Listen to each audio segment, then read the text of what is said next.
ওয়ালাইকুম আসসালাম রহমতুল্লাহ। যারা যারা সালাম দিছ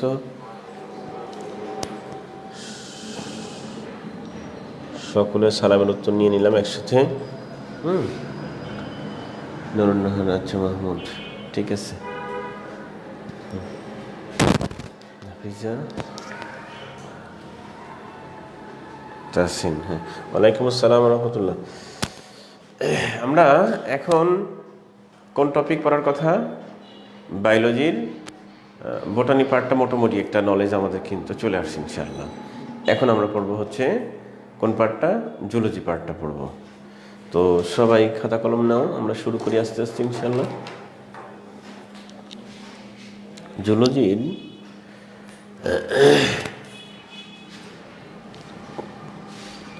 সবাই লেখো জুলজি, আমরা এখান থেকে শুরু করে দিই।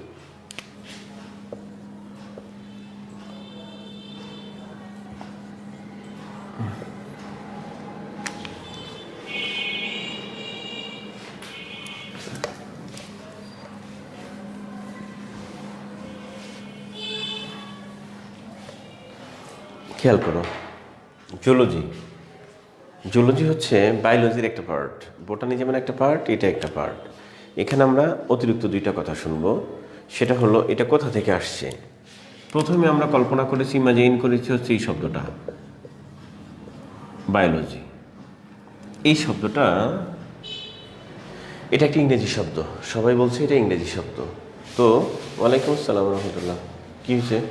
হ্যাং হয়ে গেছে?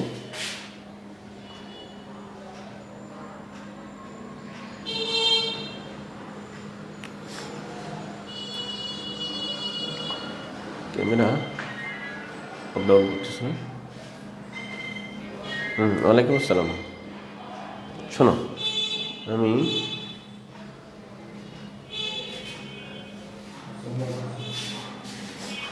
আচ্ছা খেয়াল করো, আমি তোমাদের কাকে যেন ফোন দিতে বলছিলাম।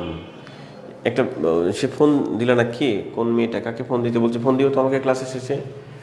আচ্ছা, তো আমরা বলছি বায়োলজিতে দুইটা পার্ট ফান্ডামেন্টালি, একটা হচ্ছে বোটানি আর একটা হচ্ছে জুলজি। বোটানি পার্টটা আমরা মোটামুটিভাবে একটা অ্যাজাম্পশন নিয়েছি, মোটামুটিভাবে শেষ করেছি। এখন আমাদের হচ্ছে বায়োলজি পার্টটা, জুলজি পার্টটা। হ্যাঁ, তাহলে দেখো, বায়োলজি যেটা, এটার স্বাভাবিকভাবে আমরা বলে থাকি জীববিজ্ঞান। খেয়াল করো, এই বায়োলজি শব্দটা একটা ইংরেজি শব্দ। এটা ইংরেজি শব্দ। এটা প্রথম ব্যবহার করে, এই শব্দটা যে ব্যবহার করে তার বাড়ি কিন্তু ইংরেজি না, সে হচ্ছে ফরাসি বিজ্ঞানী। ফরাসি বিজ্ঞানী যে ব্যবহার করছে সে হচ্ছে ফরাসি বিজ্ঞানী। আচ্ছা, এই বেচারার নাম হচ্ছে ল্যামার্ক। এ প্রথম এটা ব্যবহার করে। তাহলে ফরাসি বিজ্ঞানী ল্যামার্ক সর্বপ্রথম বায়োলজি শব্দটা ব্যবহার করেন। কিন্তু এখান থেকে, আচ্ছা তুমি সামিয়া, তুমি ফোন দিও তো বেটা, আমাকে ফোন দাও নি কি জন্য? আমি তো ভুলে গেছি তোমার নামটা। আচ্ছা তুমি ফোন দিও আমাকে, সামিয়া ফোন দিও। হ্যাঁ, এবার মনে হয়েছে সামিয়া লিখতে বানান ভুল করছিলাম আমি তোমার সামনে। তুমি ফোন দিও আমাকে, জরুরি কথা আছে। আচ্ছা, অথবা বিকেলে তুমি আসতে পারো, শেষ হয়ে 5:30টার আগে আমার এখানে আসিও, 5টার দিকে, মানে ক্লাসটা শেষ করার কয়েক মিনিট পরে না আসিও তুমি সামিয়া এখানে, তুমি তো কাছাকাছি থাকো আমার। আচ্ছা, তো কি বলছিলাম? বায়োলজি হচ্ছে, আমরা ভুল বুঝবো না কিন্তু। কেমন ভুল বুঝবো না? যে বায়োলজি কথাটা যিনি ব্যবহার করেছেন তিনি হচ্ছে ফ্রান্সের ফরাসি বিজ্ঞানী ল্যামার্ক। তাহলে আমরা একটা ধারণা আসবে, তাহলে এটা ফরাসি অর্ড না, এটা হচ্ছে একটা ইংরেজি অর্ড। কে? বায়োলজি। আচ্ছা, ল্যামার্ক প্রথম ব্যবহার করে, ল্যামার্ক। সেইটাকে একটু খেয়াল করবো ভালো করে, সেইটাকে আবার ডেভেলপমেন্ট করে, হচ্ছে ডেভেলপমেন্ট নিয়ে আসে হচ্ছে গ্রিসের বিজ্ঞানী, গ্রিক দার্শনিক। হ্যাঁ, গ্রিক দার্শনিক, তাকে আমরা বললাম কি, এর নাম হচ্ছে এরিস্টটল।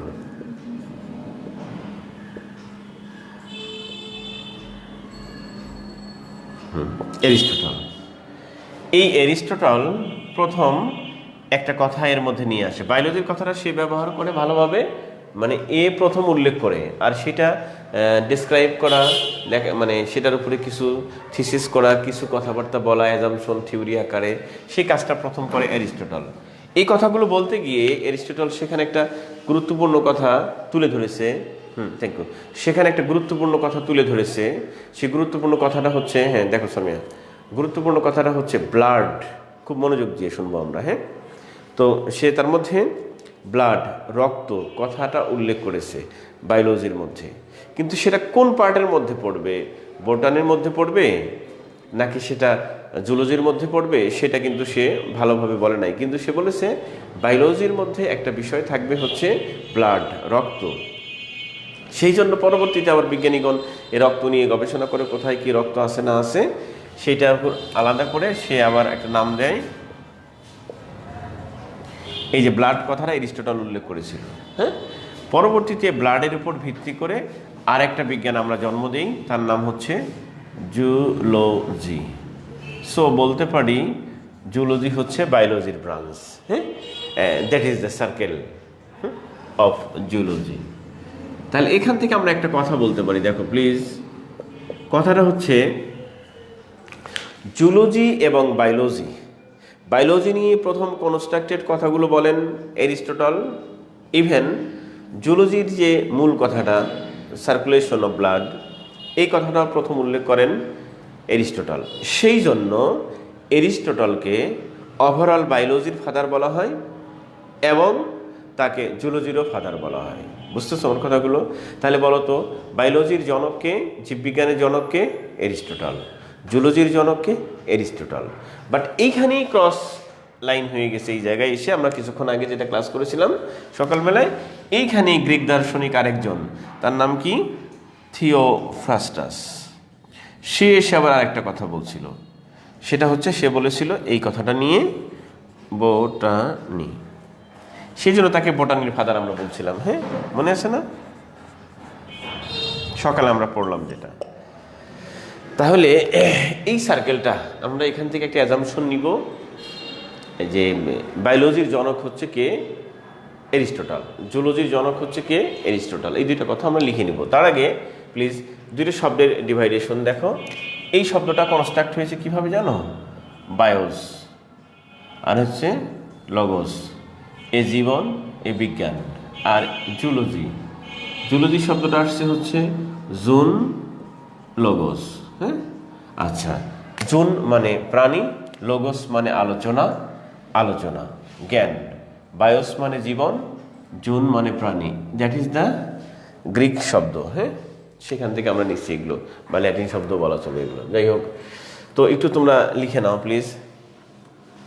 1 নম্বর পয়েন্ট আমরা একটু লিখবো। বায়োলজি একটি ইংরেজি শব্দ। সবাই একটু শুরু করি, হ্যাঁ জুলজির মধ্যেই এটা লেখা শুরু করি। 1 নম্বর পয়েন্টে লেখো, বায়োলজি একটি ইংরেজি শব্দ যা ফরাসি বিজ্ঞানী ল্যামার্ক সর্বপ্রথম উল্লেখ করেন। বায়োলজি একটি ইংরেজি শব্দ যা ফরাসি বিজ্ঞানী ল্যামার্ক সর্বপ্রথম উল্লেখ করেন। বায়োলজি একটি ইংরেজি শব্দ যা ফরাসি বিজ্ঞানী ল্যামার্ক সর্বপ্রথম উল্লেখ করেন। লিখছো? আচ্ছা, দাঁড়িয়ে দিয়ে লেখো, এর আবিধানিক অর্থ হলো, এর আবিধানিক অর্থ হলো জীববিজ্ঞান। এর আবিধানিক অর্থ হলো জীববিজ্ঞান। এর আবিধানিক অর্থ হলো জীববিজ্ঞান। এর আবিধানিক অর্থ হলো জীববিজ্ঞান, যা বায়োস এবং লগোস শব্দের সমন্বয়ে গঠিত। যা এভাবে লিখতে পারো, যা দুইটি গ্রিক শব্দ, এভাবে সাজায় লিখতে পারো, যা দুইটি গ্রিক শব্দ বায়োস এবং লগোস এর সমন্বয়ে গঠিত। যা দুইটি গ্রিক শব্দ বায়োস এবং লগোস এর সমন্বয়ে গঠিত। যা দুইটি গ্রিক শব্দ বায়োস এবং লগোস এর সমন্বয়ে গঠিত। লিখছো? আচ্ছা, পয়েন্ট নাম্বার 2, 2 নম্বর পয়েন্টে লিখবো আমরা, জুলজি একটি ইংরেজি শব্দ, এর আবিধানিক অর্থ হলো, জুলজি একটি ইংরেজি শব্দ, এর আবিধানিক অর্থ হলো প্রাণীবিজ্ঞান। জুলজি একটি ইংরেজি শব্দ, এর আবিধানিক অর্থ হলো প্রাণীবিজ্ঞান। লিখছো প্রাণীবিজ্ঞান, দাঁড়িয়ে দাও, প্রাণীবিজ্ঞান লিখে দাঁড়িয়ে দাও। আচ্ছা, তুমি ওই ব্র্যাকেটের মধ্যে কথা লিখতে পারো বা ওখানে দাঁড়িয়ে দিয়ে লিখতে পারো, ইহা দুইটি গ্রিক শব্দ জুন এবং লোগোস এর সমন্বয়ে গঠিত। ইহা দুইটি গ্রিক শব্দ জুন এবং লোগোসের সমন্বয়ে গঠিত। জুন লিখে ব্র্যাকেটের মধ্যে লিখতে পারো প্রাণী, প্রাণী। লোগোস মানে হচ্ছে আলোচনা, আলোচনা, জ্ঞান বা বিজ্ঞান, এই ইত্যাদি ইত্যাদি বোঝায়। হ্যাঁ, তাহলে লিখে নাও, জুন ব্র্যাকেটে লেখো প্রাণী, লোগোস ব্র্যাকেটে আলোচনা, বিজ্ঞান, জ্ঞান ইত্যাদি। তাহলে কি লিখলাম আমরা? জুলজি একটি ইংরেজি শব্দ, এর আবিধানিক অর্থ হলো প্রাণীবিজ্ঞান। ঠিক তো? ইহা দুইটি গ্রিক শব্দ জুন এবং লোগোসের সমন্বয়ে গঠিত। আচ্ছা শোনো, আমাদের সময় সম্ভবত 87 না 26 আমাদের পরীক্ষায় আসছিল এইটা, এই প্রাণীবিজ্ঞান বানান বাংলা ব্যাকরণের শুদ্ধিকরণের মধ্যে আসছিল, বুঝতেছ? প্রাণীবিজ্ঞান শুদ্ধিকরণ। তো এখানে যারা লিখছো, আমরা জানি প্রাণীবিজ্ঞান বানান কিন্তু সমস্যা, পরীক্ষায় আসে কিন্তু। হ্যাঁ, তো এই প্রাণীবিজ্ঞানের প্রাণী বানান কিন্তু দীর্ঘিকার, এদিকে খেয়াল করো। প্রাণীবিজ্ঞানের বানান হচ্ছে এরকম, এই দেখো প্রাণী, কিন্তু যখন প্রাণী বিজ্ঞান লিখব তখন বানান কিন্তু হবে এরকম, প্রাণী বিজ্ঞান। একটু খেয়াল করো, বিজ্ঞান বা বিদ্যা একই কথা, এটা কিন্তু আমাদের পরীক্ষায় আসছিল। তো প্রাণী বিজ্ঞান বানান অধিকাংশ কিন্তু ভুল লিখে আমরা দীর্ঘিকার দেই, কিন্তু তা হবে না, কিন্তু রস্বীকার হবে। কেন রস্বীকার হয়, দীর্ঘিকার আমরা তো জানি, তাই না?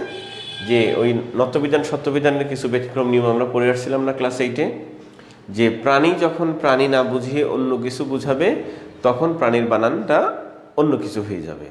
অর্থাৎ প্রাণী যখন সত্যি সত্যি প্রাণী বুঝায় তখন দীর্ঘিকার হয়, আর যখন প্রাণী না বুঝিয়ে অন্য কিছুকে বুঝায় তখন বানানটা রস্বীকার হয়। যেমন প্রাণী বিজ্ঞান, এটাকে বিজ্ঞানকে প্রাধান্য দেওয়া হচ্ছে, বিজ্ঞান বোঝাচ্ছে, এই জন্য বানানটা হবে রস্বীকার, এটা খেয়াল রাখো কিন্তু। হ্যাঁ, আচ্ছা, তো আমরা প্রাণী বিজ্ঞান পড়তেছি। তো কিছুক্ষণ আগে বলছিলাম যে প্রাণী বিজ্ঞানের বেসিক কথা হচ্ছে কি, ব্লাড সার্কুলেশন থাকতে হবে সেখানে, তাই তো? এটা এরিস্টটল প্রথম যেটা উল্লেখ করেছিল, সেই জন্য তাকে এরিস্টটলকে জুলজির ফাদার বলা হয়। তো লেখো, নেক্সট পয়েন্টে লেখো, গ্রিক দার্শনিক এরিস্টটলকে, সবাই লেখো, গ্রিক দার্শনিক এরিস্টটলকে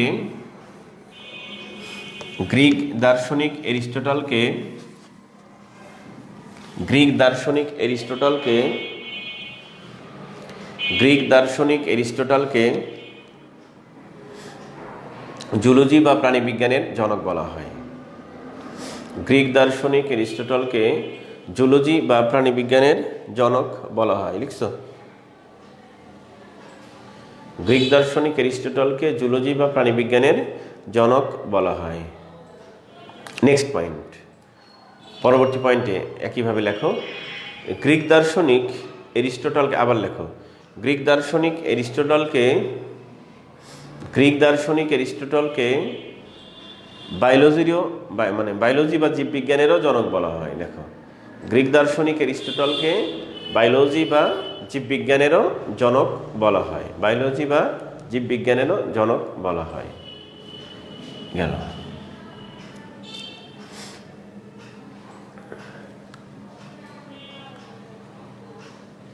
আচ্ছা,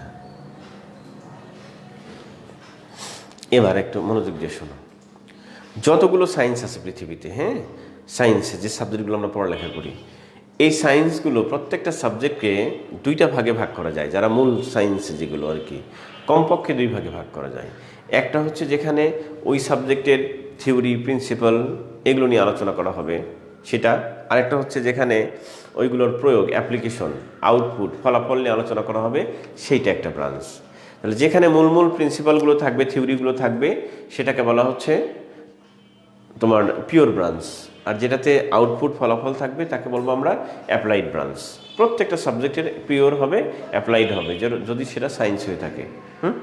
তাহলে খেয়াল করো একটু প্লিজ, বায়োলজি, এর প্রধান পার্ট দুইটা, বোটানি, জুলজি। আমরা আজকে আলোচনা করতেছি কি, জুলজি নিয়ে।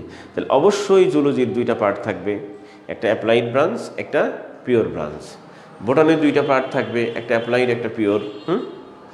এখন এই পিওর এবং অ্যাপ্লাইডের আবার কিছু সাব ব্রাঞ্চ থাকবে, অনেক ব্রাঞ্চ আছে। সেই ব্রাঞ্চগুলোর ইংরেজি প্রতিশব্দ আমাদের পরীক্ষায় আসে। একটা শব্দ দিয়ে বলবে এইটার বাংলা কি, অথবা একটা শব্দ দিয়ে বলবে এইটা জীববিজ্ঞানের কোন শাখায় আলোচনা করা হয়, অথবা ওই শব্দটা উল্লেখ করে বলবে জীববিজ্ঞানের এই শাখায় কি বিষয়ে আলোচনা করা হয়। এরকম উল্টাপাল্টা প্রশ্ন দিবে। সেই জন্য বিগত বিসিএসের আলোকে এ যাবত যতগুলো কোশ্চেন আসছে তার আলোকে এই 15-20টার মতো মুখস্থ করলেই বা জানলেই মোটামুটি তোমার একটা এখান থেকে একটা ক্লিয়ার কনসেপ্ট তৈরি হয়ে যাবে। তো আমাদের তাহলে দায়িত্ব হবে ওই বিষয়গুলো একটু ক্লিয়ার করে নেওয়া। হ্যাঁ, তাহলে পরবর্তী পয়েন্টে লেখো, নেক্সট পয়েন্ট।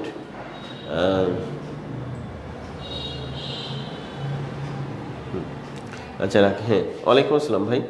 দেখো রাখি, এদিকে খেয়াল করো। আমরা তাহলে ওই জীববিজ্ঞান বা বিশেষ করে আমরা জুলজি যে পড়তেছি, জুলজির যতগুলো অ্যাপ্লাইড এবং পিওর ব্রাঞ্চ আছে সেগুলো লিখে ফেলবো। তাই লেখো,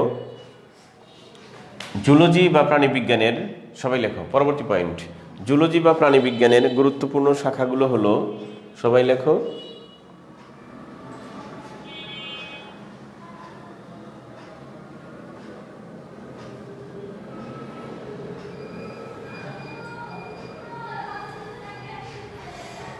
আরে তোমরা কি নাম দাও রে? ওয়ালাইকুম আসসালাম। অবুঝ বালকা রিঙ্কি, বালিকা হবে তো, বালকা কি লিখছো? আচ্ছা যা লেখা লেখো। তো কি লিখতেছিলাম আমরা? এই এই আইডিগুলো যখন যোগ দিয়েছে তোমাদের স্বামী কিছু বলে নাই?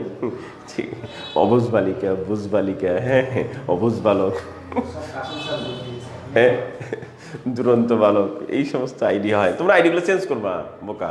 তোমাদেরকে কে, তোমরা তো শিক্ষিত মানুষ, হ্যাঁ, এবং এ সমাজের বিসিএস ক্যাডার হবা, হ্যাঁ, ম্যাজিস্ট্রেট হবা, পুলিশ হবা, এই তো কাহিনী। তো তোমাদের একটা আলাদা ব্যক্তিত্ব থাকবে, কারণ এই আইডিটাই তো একসময় তুমি ফোকাস করবা। হ্যাঁ, যেটা আমি স্যার আমি একদিনও পড়ি নেই, না পড়ে বিসিএস হয়ে গেছে, আমার এমন মেধাশক্তি, পরীক্ষার হলে খালি বসছি, কলম এমনি চলেছে, ভাইবাতে গেছিলাম এমনি ভাইবাটা পাস করে, এই সমস্ত কথা লিখতে হবে না, কয়েকদিন পরে পোস্ট দিতে হবে না? তো এখন থেকে আইডির ফলোয়ারগুলো বাড়াও, হ্যাঁ, রিয়েল নামে থাকো, সমস্যা কি তোমার? হ্যাঁ, কোনো সমস্যা নেই তো।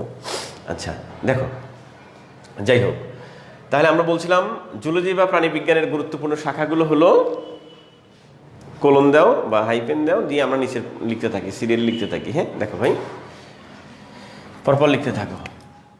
1 নাম্বার, আচ্ছা আমি যে যে ধমক দিলাম বা বললাম যে আইডি সম্বন্ধে কথা বললাম, তার মানে যাদের এরকম আইডি আছে তারা কি আমার সাথে কনভারসেশন করবা না? হ্যাঁ অবশ্যই কথা বলবা। হ্যাঁ, লজ্জা শরম নাই, থাক, পরে ঠিক করে নিও। তাহলে আমরা গুরুত্বপূর্ণ অপশনগুলো উল্লেখ করতে থাকি, তোমরা একটু লিখে নাও প্লিজ। এই যাবত বিসিএসে যেগুলো আসছে বা নন ক্যাডারে যেগুলো আসছে সেই গুরুত্বপূর্ণ কথাগুলো লিখতেছি। দেখো, প্রথমে হচ্ছে কি আসে, অ্যানাটমি, এটা গুরুত্বপূর্ণ একটা কথা, লিখে নিতে পারো। 2 নম্বর এখানে আসে হচ্ছে ফিজিওলজি, খুবই গুরুত্বপূর্ণ, ফিজিওলজি। এরপরে এগুলো আগে বুঝে নিই, শোনো, অ্যানাটমি এবং ফিজিওলজি এই দুইটা খুবই বেশি যে কোনো পরীক্ষায় আসে, বারবারই আসে। তো অ্যানাটমি ফিজিওলজির মধ্যে পার্থক্যটা কি? হ্যাঁ, পার্থক্যটা হচ্ছে, একটা হলো communication system, ICT. Communication system মানে হচ্ছে সিগন্যাল, ইনফরমেশন এক জায়গা থেকে অন্য জায়গায় সিগন্যালটা বহন করে নিয়ে যাবে, এটা হচ্ছে আইসিটি, কমিউনিকেশন সিস্টেম। সেইটা যেটা এনার্জিটা বহন করে নিয়ে যায়, নিয়ে আসে সিগন্যালটা, তার নাম হলো ফিজিওলজি। এই বিষয়ে আলোচনা করা হবে। আর যেখানে ওই এক অঙ্গ থেকে আর এক অঙ্গতে নিয়ে যায়, যেই অঙ্গ থেকে যেই অঙ্গতে নিয়ে যাওয়া হচ্ছে, বোঝা যাচ্ছে, ওই দুইটা অঙ্গ কে কোথায় অবস্থিত, কার সাইজ কেমন, গঠনটা কেমন, সেই কথাগুলো যেখানে আলোচনা করা হয় তার নাম হচ্ছে অ্যানাটমি। তার মানে অ্যানাটমি হচ্ছে শরীরবিদ্যা, ডিসক্রিপশন অফ দ্য বডি। আর ফিজিওলজি হচ্ছে শারীরবিদ্যা, মানে communication of the fluid connection বা অল কাইন্ডস অফ কানেকশন, হ্যাঁ, through the different parts of the body. কথা বোঝা যাচ্ছে? তাহলে এই ফিজিওলজি হচ্ছে একটা কমিউনিকেশন সিস্টেম, একটা পার্টের সাথে বডির অন্য একটা পার্টের যে কমিউনিকেশন, সেগুলো। ওয়ালাইকুম আসসালাম রহমতুল্লাহ। মঈনুল হোসেন, ঠিক আছে ভাই। দেখো তো অ্যানাটমি ফিজিওলজি, তাহলে তুমি এই দুইটা কিন্তু ভালো করে খেয়াল রাখবা। তাহলে অ্যানাটমির মধ্যে কিন্তু শুধু প্রাণীর অঙ্গগুলো একদম স্পেসিফিক কতগুলো, যেমন আমি বললাম চোখ, আমি বললাম নাক, আমি বললাম হাত। এটা বলার সাথে সাথে তোমার মধ্যে একটা চোখে একটা ইমেজ চলে আসছে যে হাতটা কেমন কোন জায়গায় থাকে, মানে তারপরে চোখটা কেমন কোন জায়গায় থাকে, লিভারটা কেমন কোন জায়গায় থাকে। এই কথাগুলো মানে গঠন এবং অবস্থান অঙ্গগুলো, সেটা নিয়ে শুধু আলোচনা করবে, তার নাম হচ্ছে অ্যানাটমি। আর ফিজিওলজি হচ্ছে কমিউনিকেশন সিস্টেম, সিগন্যাল এক জায়গা থেকে অন্য জায়গায় যাবে। যেমন ধরো কথার কথা, তোমার এখন ঘুম পাচ্ছে, তুমি খাইয়ে দিয়ে ক্লাস করতেছো, তাই তো? তা আমি যদি এখন তোমাকে একটা মারি, জোরে আঘাত করি, অথবা পাশে তোমার বান্ধবী বা বন্ধু যদি চিমটি কাটে, তাহলে ব্যথা পাবা না তুমি? হ্যাঁ, ব্যথা বলে খুব ব্যথাটা জোরে লাগলে হয়তো তুমি কেঁদেও ফেলতে পারো। তো তোমাকে মারছে হাতে, কিন্তু কাঁদলা চোখ দিয়ে। মারলো তোমাকে হাতে, কাঁদা উচিত ছিল তোমার হাত দিয়ে, হাত দিয়ে পানিটা পড়ার কথা ছিল, কিন্তু পানিটা পড়লো কোন দিক দিয়ে? চোখ দিয়ে। তার মানে তোমার কমিউনিকেশন হলো কি? হাতের সাথে কমিউনিকেশন হলো ব্রেন, ব্রেনের সাথে সিগন্যালটা গেল হার্টে, ব্লাড প্রেশার উল্টোপাল্টা হয়ে গেল, সেখান থেকে হার্ট কম্প্রেস করে সিগন্যালটা পাঠিয়ে দিল তোমার কোথায়? ল্যাক্রিমাল গ্রন্থি, চোখে, সেখানে আবার কম্প্রেস করলো, সেখান থেকে পানি ঝরলো, আমরা বলে থাকি চোখের পানি, তাই তো? এতগুলো কাহিনী হয়েছে। তাহলে এই যে আঘাতটা করলা এখানে, আর তার ফলাফল চোখের পানি এদিক থেকে বের হলো, এই যে একটা কনসিকুয়েন্সেস, এই যে আঘাতটা করলা তার যে ফলাফল চোখ দিয়ে বের হয়ে গেল, এই যে কমিউনিকেশনটা ঘটলো, এটার নামই হচ্ছে ফিজিওলজি। এই সংক্রান্ত বিষয়টা একজন ডাক্তার সবচেয়ে ভালো জানেন, বেশ ভালো জানেন। এই জন্য যারা ডাক্তার তাদের দেখবা চেম্বারে দেখবা লেখা আছে কনসালটেন্ট অ্যান্ড ফিজিশিয়ান। দেখবা মেডিকেল কলেজে যাও বা ওই যে বিভিন্ন ভালো ভালো ক্লিনিকে যাও, লেখা থাকবে কনসালটেন্ট অ্যান্ড ফিজিশিয়ান। তার মানে ফিজিক্স থেকে পাশ করলে কিন্তু ফিজিশিয়ান না। এই বিষয়টা যারা বুঝবে, বডি কমিউনিকেশন সিস্টেম, তারাই হচ্ছেন ফিজিশিয়ান, মিনস ডক্টর, তারা হচ্ছে ফিজিশিয়ান। কথা বোঝা যাচ্ছে? তাহলে আমরা মনে রাখবো কি, অ্যানাটমি হচ্ছে শরীরবিদ্যা আর ফিজিওলজি হচ্ছে শারীরবিদ্যা। লেখো সবাই একটু লিখে নাও, শরীরবিদ্যা, শরীরবিদ্যা এটা হচ্ছে শারীরবিদ্যা। এখন ভুলে যাব, সেই জন্য ব্র্যাকেটের মধ্যে কথাগুলো একটু লিখে নাও। এখানে জাস্ট আলোচনা করা হবে অঙ্গগুলোর গঠন, অঙ্গগুলোর গঠন ও অবস্থান, অবস্থান। হ্যাঁ, আর এখানে আলোচনা করা হবে বিভিন্ন সিস্টেম, কমিউনিকেশন সিস্টেম বা বিভিন্ন এনার্জি প্রডিউস করার সিস্টেম বা এনার্জি ডিক্রিজ করার সিস্টেম, সেগুলো। যেমন কি শ্বসন, এটা একটা সিস্টেম আমাদের বডিতে, তাই না? তারপরে রেশন, এটাও একটা সিস্টেম। এরপরে কি পুষ্টি, এটাও একটা সিস্টেম, ইত্যাদি ইত্যাদি। এই যে একটা সিস্টেম, সেগুলোর নাম হচ্ছে ফিজিওলজি। তাহলে ফিজিওলজির মধ্যে কোনগুলো আলোচনা করা হয়? এইগুলো আলোচনা করা হয়। অ্যানাটমির মধ্যে কি আলোচনা করা হয়? এইগুলো আলোচনা করা হয়। হ্যাঁ, এগুলো একটু খেয়াল রাখতে হবে কিন্তু। এরপরে 3 নম্বর লেখা সবাই প্লিজ, সাইটোলজি। হ্যাঁ, সাইটোলজি, সাইটোলজি মানে কিন্তু সাইকোলজি না, কিন্তু সাইটোলজি। সাইটোলজি মানে হচ্ছে কোষবিদ্যা, কোষবিদ্যা, কোষ নিয়ে আলোচনা করা হয় যেগুলো। আচ্ছা, 4 নম্বর হচ্ছে হিস্টোলজি, যেগুলো বিভিন্ন পরীক্ষায় বারবার আসে। হিস্টোলজি, কলাস্থানবিদ্যা, টিস্যু তত্ত্ব যেটা বলা হয়, কলাস্থানবিদ্যা। কতগুলো টিস্যু এক জায়গায় হইলে, কতগুলো সেল এক জায়গায় হইলে কি বলি আমরা? কলা বলি না, টিস্যু বলি না, সেইটা আর কি। হ্যাঁ, এরপরে 5 নম্বর, যেটা আমরা প্রায়ই ভুল করে থাকি, অ্যানাটমির সাথে আমরা মরফোলজির ভুল করে থাকি, যে অঙ্গসংস্থান বিদ্যা। হ্যাঁ, ওটা কিন্তু অন্য জিনিস, সেটা অন্য জিনিস। কিন্তু দেখো morphology, morphology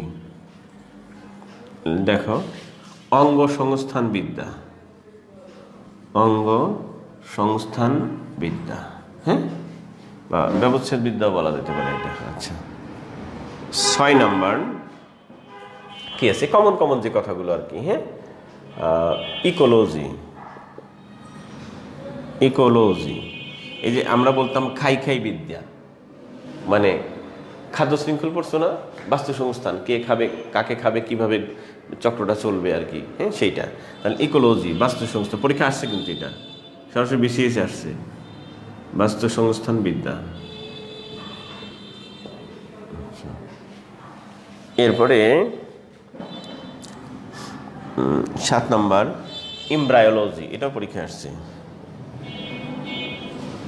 embryology, embryology sorry embryo এরকম মনে হবে, BRYO, BRYO হবে এমব্রায়োলজি। যে এমব্রায়োলজি লেখো, ভ্রূণবিদ্যা, ভ্রূণবিদ্যা। হ্যাঁ, লিখছো? এগুলো যে কোনো পরীক্ষায় কমন সচরাচর এসে থাকে, আবার বিসিএসও আসছে অনেক। হচ্ছে গেল 7 নম্বর না। এরপরে আর কয়েকটা লিখে নাও, এরকম 10-15টা পড়লে, 15-20টা পড়লেই মোটামুটি কাভার হয়ে যাবে।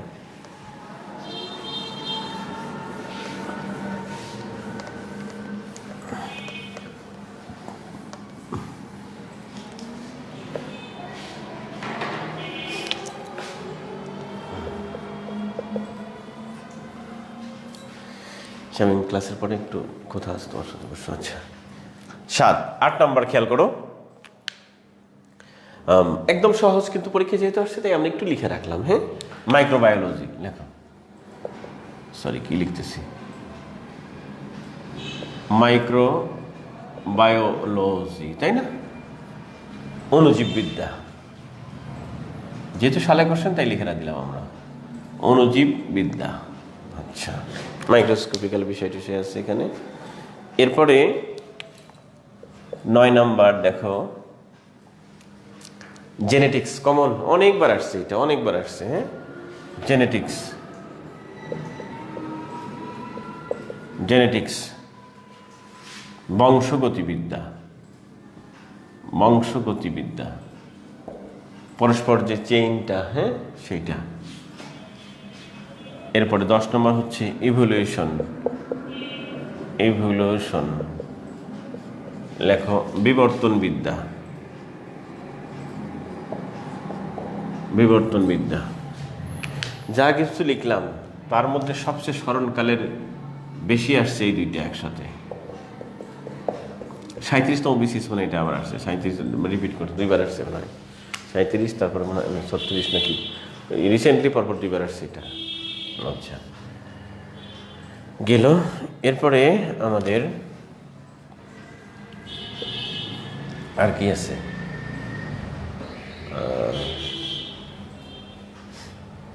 আচ্ছা এখন একটু আলোচনা করি, শোনো।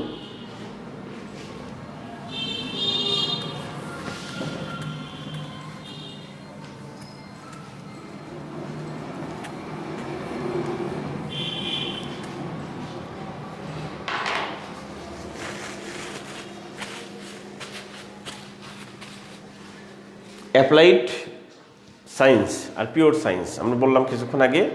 তো কি করে বুঝবো, তুমি বুঝবা বা আমরা বুঝবো যে এটা অ্যাপ্লাইড ব্রাঞ্চ, এটা পিওর ব্রাঞ্চ, কিভাবে বুঝবো? একটু মনোযোগ দিয়ে শুনবো সবাই। হ্যাঁ, আমার কথাগুলো ধরো, ওই যে তোমাদের কিছু আছে না, যে পাখি সম্পর্কিত বিদ্যা, মৎস্য সম্পর্কিত বিদ্যা, মনে আছে? এগুলো পরীক্ষা আসছে কিন্তু। তো বলো তো, ওই যে পাখি সম্পর্কিত বিদ্যা, সবাই একটু মনোযোগ দিও। পাখি সম্পর্কিত বিদ্যা, তারপরে মৎস্য সম্পর্কিত বিদ্যা, মৌমাছি সম্পর্কিত বিদ্যা, এগুলো পড়েছো না তোমরা? সেগুলো পড়তে গিয়ে আমরা কমনভাবে কি পড়েছি? মেঘলা কি লিখছো?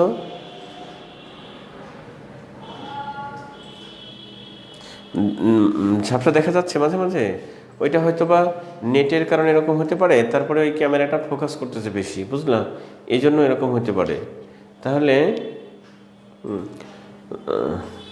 ঠিক আছে শামীম, কি ঠিক আছে দেখো তো।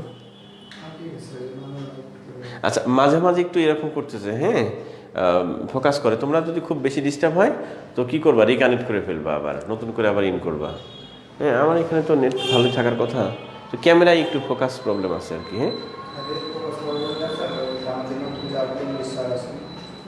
অনেক চেষ্টা করছে কিন্তু কোনোভাবে সবসময় না, মাঝে মাঝে। আচ্ছা দাঁড়াও,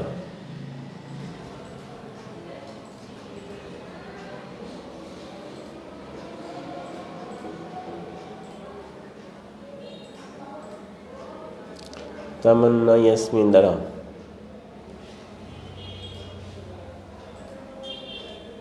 আচ্ছা বলছি, খেয়াল করো।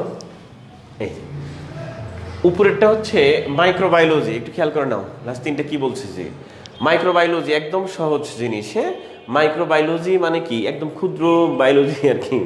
মাইক্রোবায়োলজি মানে যে অণুজীব, মানে একেবারে ক্ষুদ্র থেকে ক্ষুদ্রতর জীব, যেগুলো ভাইরাস, ব্যাকটেরিয়া, এইগুলো নিয়ে যে পড়াশোনা করা, গবেষণা করা, রিসার্চ করা, পর্যালোচনা করা, সেই সংক্রান্ত বিদ্যাটার নাম হচ্ছে মাইক্রোবায়োলজি। হ্যাঁ, মাইক্রোস্কোপিক্যাল বিষয় এখানে থাকে, একেবারে ভেরি স্মল। এটাকে আমরা বলে থাকি অণুজীব বিদ্যা, মাইক্রোবায়োলজি। এইটা আমাদের পরীক্ষায় আসছে। মাইক্রোবায়োলজি শব্দের অর্থ কি? অণুজীব বিদ্যা। ঠিক আছে, আচ্ছা। এরপর হচ্ছে জেনেটিক্স। জেনেটিক্স মানে হচ্ছে, খেয়াল করো, বংশ গতিবিদ্যা। হ্যাঁ, বংশ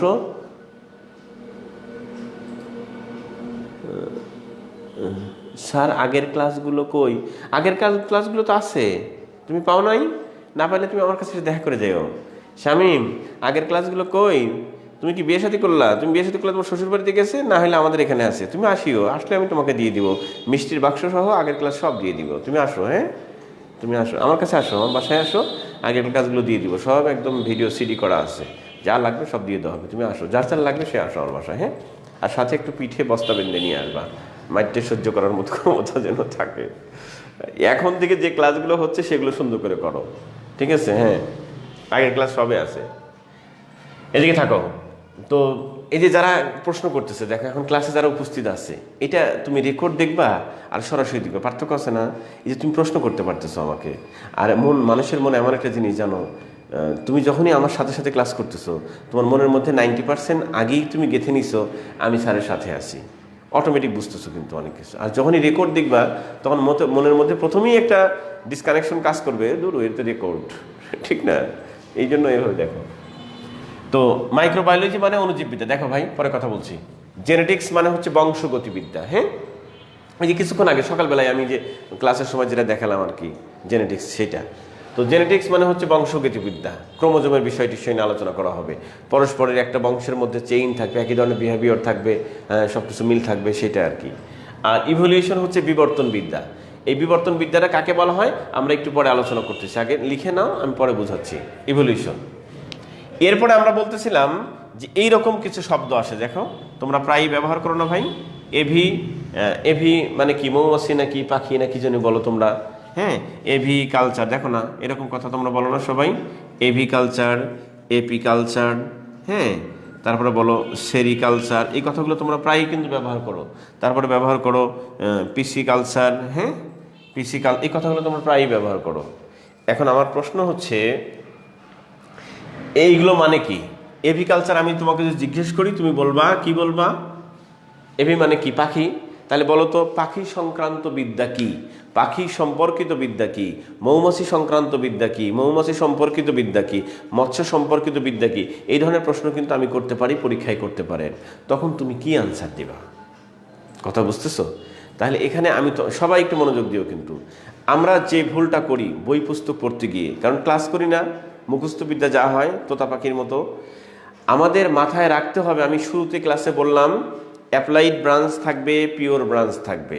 এখন হোয়াট ইজ দ্য ডিফারেন্সেস? দুইটার মধ্যে পার্থক্য কি? বেসিক ডিফারেন্সটা কি? বেসিক ডিফারেন্স হচ্ছে, যেখানে, আবারও শোনো মনোযোগ দিয়ে, যেখানে আউটপুট, প্রয়োগবিধি, ফলাফল, এই সমস্ত বিষয় নিয়ে আলোচনা করা হবে তাকে বলবো অ্যাপ্লাইড ব্রাঞ্চ। আর যেখানে ওইগুলোর বেসিক প্রিন্সিপালস, হ্যাঁ, কম্পোজিশন, থিওরি, রুলস রেজুলেশন, এই সমস্ত বিষয় থাকবে তাকে বলবো পিওর ব্রাঞ্চ। ঠিক আছে? আমরা এতক্ষণ যা কিছু আলোচনা করেছি তা কিন্তু সংজ্ঞা সংক্রান্ত, সংজ্ঞা কাকে বলে সেই সংক্রান্ত, কি থাকে সেই সংক্রান্ত, ঠিক না? থিওরি, প্রিন্সিপাল, এই সমস্ত বিষয়ে কথা বলছি। সুতরাং এগুলো হচ্ছে সবগুলো পিওর ব্রাঞ্চ। তাহলে স্যার অ্যাপ্লাইড ব্রাঞ্চ কি করে চিনবো? অ্যাপ্লাইড ব্রাঞ্চ কি করে চিনবা? খেয়াল করো, অ্যাপ্লাইড ব্রাঞ্চ চিনবা, সবাই আমার সাথে সাথে বলো, সবাই আমার সাথে সাথে বলো, সবাই বলো। কে লিখলা এটা? তানিয়া খাতুন।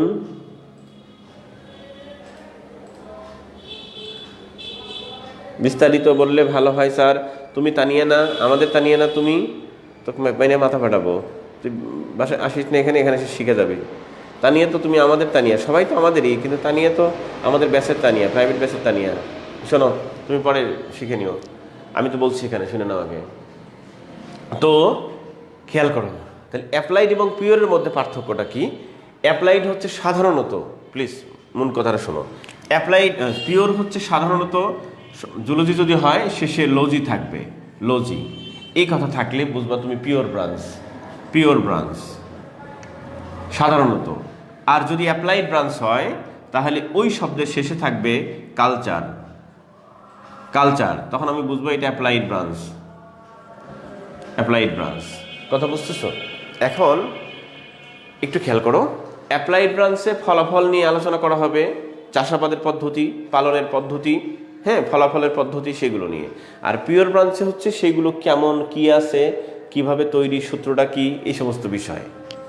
এবার খেয়াল করো, আমাদের যদি প্রশ্ন করা হয়, সবাই মনোযোগ দাও, আমাদের যদি প্রশ্ন করা হয়, যদি প্রশ্ন করা হয় যে পাখি পালন বিদ্যা কি, পালন কি, ফলাফল না, চাষবাদ না, আমাদের যদি বলা হয় পাখি চাষ করা, পাখি পালন করা, কথার কথা, পাখি পালন বিদ্যা, পাখি চাষ বিদ্যা, হ্যাঁ এই সমস্ত কথাগুলো যদি থাকে ফলাফল, তাহলে হবে অ্যাপ্লাইড ব্রাঞ্চ, তাহলে ওইটার শেষে থাকবে হচ্ছে কালচার।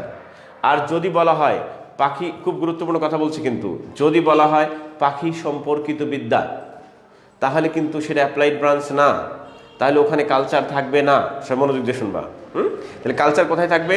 আমার সাথে সবাই একটু বলো, বলো যে হয় আমরা চাষ করব, সবাই যে যেখানে আছে সেখান থেকে আমার সাথে লাউডলি রেসপন্স করো, আমরা চাষ করব, বলো আমরা চাষ করব, অথবা অথবা পালন করব, আবার বলো পালন করব, না হলে কালচার করব।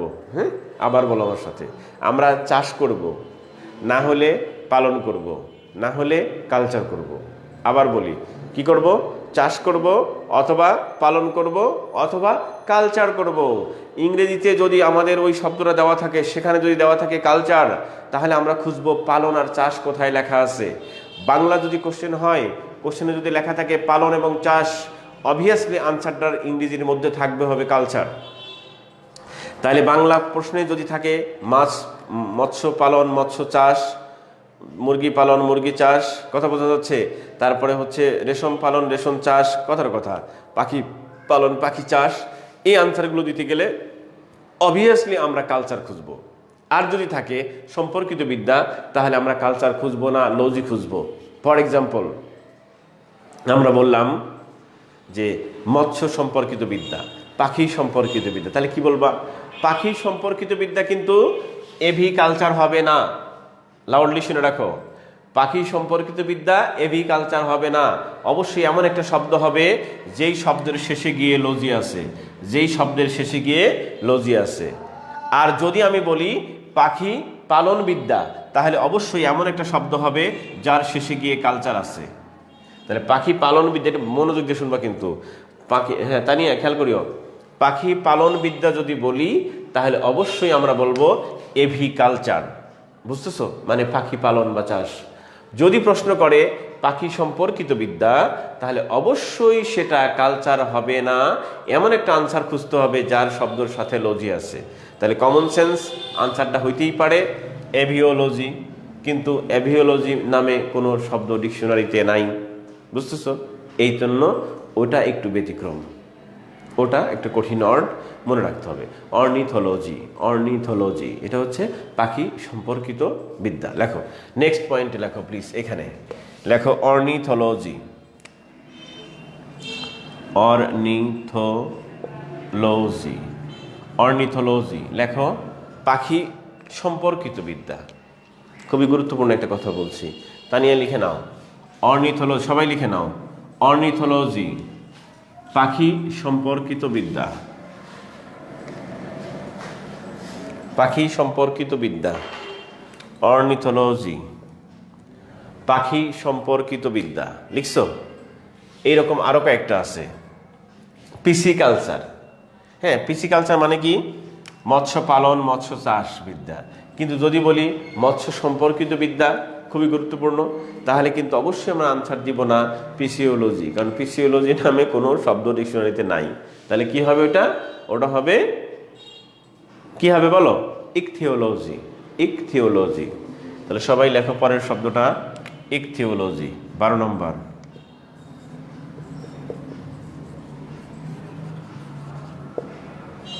ইকথিওলজি। ইকথিওলজি, হ্যাঁ, ইকথিওলজি মানে হচ্ছে মৎস্য সম্পর্কিত বিদ্যা। ইকথিওলজি মৎস্য সম্পর্কিত বিদ্যা। এই ইকথিওলজির একটা ডাক নাম আছে, লিখে নিতে পারো আমাদের। হ্যাঁ, অর্নিথোলজি, ঠিক আছে, হ্যাঁ, থ্যাংক ইউ ভাই। অর্নিথোলজি হচ্ছে পাখি সম্পর্কিত বিদ্যা। হয়েছে। এটাকে এটা সারাবন্ত ওরা, হ্যাঁ, থ্যাংক ইউ ভাই, তোমারটা হয়েছে। আচ্ছা, ইকথিওলজি এটার একটা ডাকনাম আছে ফিশারি। আমরা যে ডাকনামে ডাকি এইটা ইকথিওলজির অপর নাম হচ্ছে ফিশারিও বলা যায়। ফিশারি, তাই লিখে নাও ইকথিওলজি অবলিক ফিশারি, একই কথা। মানে হলো মৎস্য পালন, মৎস্য সম্পর্কিত বিদ্যা। এই এক্সট্রিমলি সরি, আমি ভুল কথা বলে ফেলছি। এক্সট্রিমলি সরি, লিখো না। ইকথিওলজি মানে মৎস্য সম্পর্কিত বিদ্যা, এটা কারেক্ট কথা, কিন্তু ফিশারি মানে ওটা না, ভুল লিখছি আমি। ফিশারি মানে এইটার সিনোনিম, পিসিকালচারের সিনোনিম। এক্সট্রিমলি সরি, শুধু ইকথিওলজি থাকুক ওখানে, হ্যাঁ, শুধু ইকথিওলজি থাকুক, ব্যাস।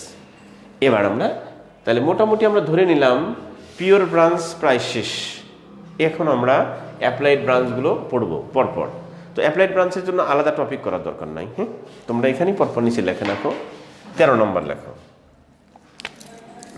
পরবর্তীতে পয়েন্ট নাম্বার 13তে লেখো এভিকালচার। এভিকালচার লেখো পাখি পালন বিদ্যা। 13 নম্বরে সবাই লেখো পাখি পালন বিদ্যা। পাখি পালন মানে পালন অবলিক চাষ লিখে রাখো, যেটা পালন হবে হবে, যেটা চাষ হবে হবে, শুধু ডট ডট দিয়ে যাবা। পাখি পালন অবলিক চাষ বিদ্যা, হ্যাঁ, পাখি পালন অবলিক চাষ বিদ্যা লিখছ। পাখি পালন অবলিক চাষ বিদ্যা। কলকাতা তুমি মানে ইয়াতে ফেসবুকে করো নাই না? আচ্ছা, একটু তোমরা এক লাইন থাকো। তুমি মনে হয় ফেসবুকে গ্রুপে মেসেজ দেখো নাই? আচ্ছা, বসো আসছে যখন বসো, কথা একটু বসো, একটু পরে আমি কথা বলছি, তুমি বসো। তাহলে কি বললাম? তো এভিকালচার, এই খলকুন, এই ওখানে না, এখানে বসো, ওখানে আনেজি লাগবে, ওখানে বসে একটু পরে কথা বলছি। ভিতরে বসো, ওখানে বসো, একদম ক্লাস করো বসে থেকে। আচ্ছা, ওই বেঞ্চে বসতে পারো, ইজিভাবে বসো ওখানে। আচ্ছা, এভিকালচার মানে কি লিখলাম আমরা? পাখি পালন বা চাষ বিদ্যা। তারপর লেখো 14 নম্বরে লেখো প্লিজ। 14 নম্বরে লিখবা হচ্ছে এপিকালচার।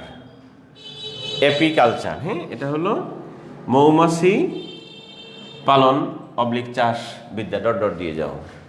মৌমাছি পালন অবলিক চাষ বিদ্যা লিখছো? মৌমাছি পালন অবলিক চাষ বিদ্যা লিখছি। এরপরে হচ্ছে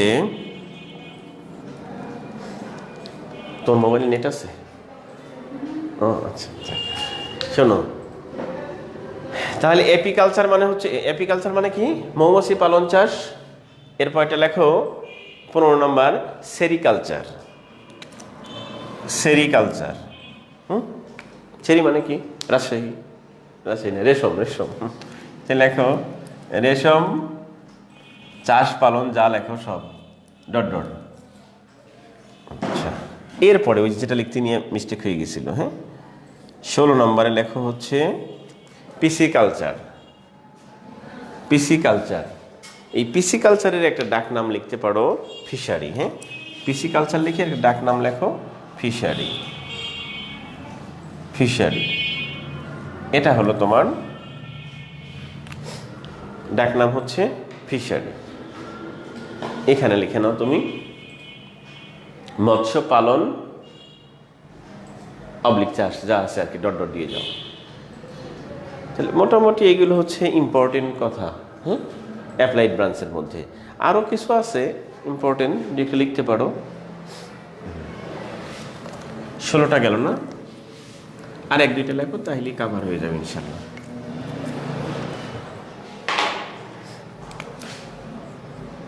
17 নম্বরে লিখো তোমার প্রন কালচার, এটা লিখতে পারো কমনভাবে, prawn culture, PRAWN, prawn culture মানে হলো চিংড়ি, কমনভাবে চিংড়ি, হ্যাঁ, চিংড়ি পালন চাষ, চিংড়ি পালন চাষ, প্রন কালচার।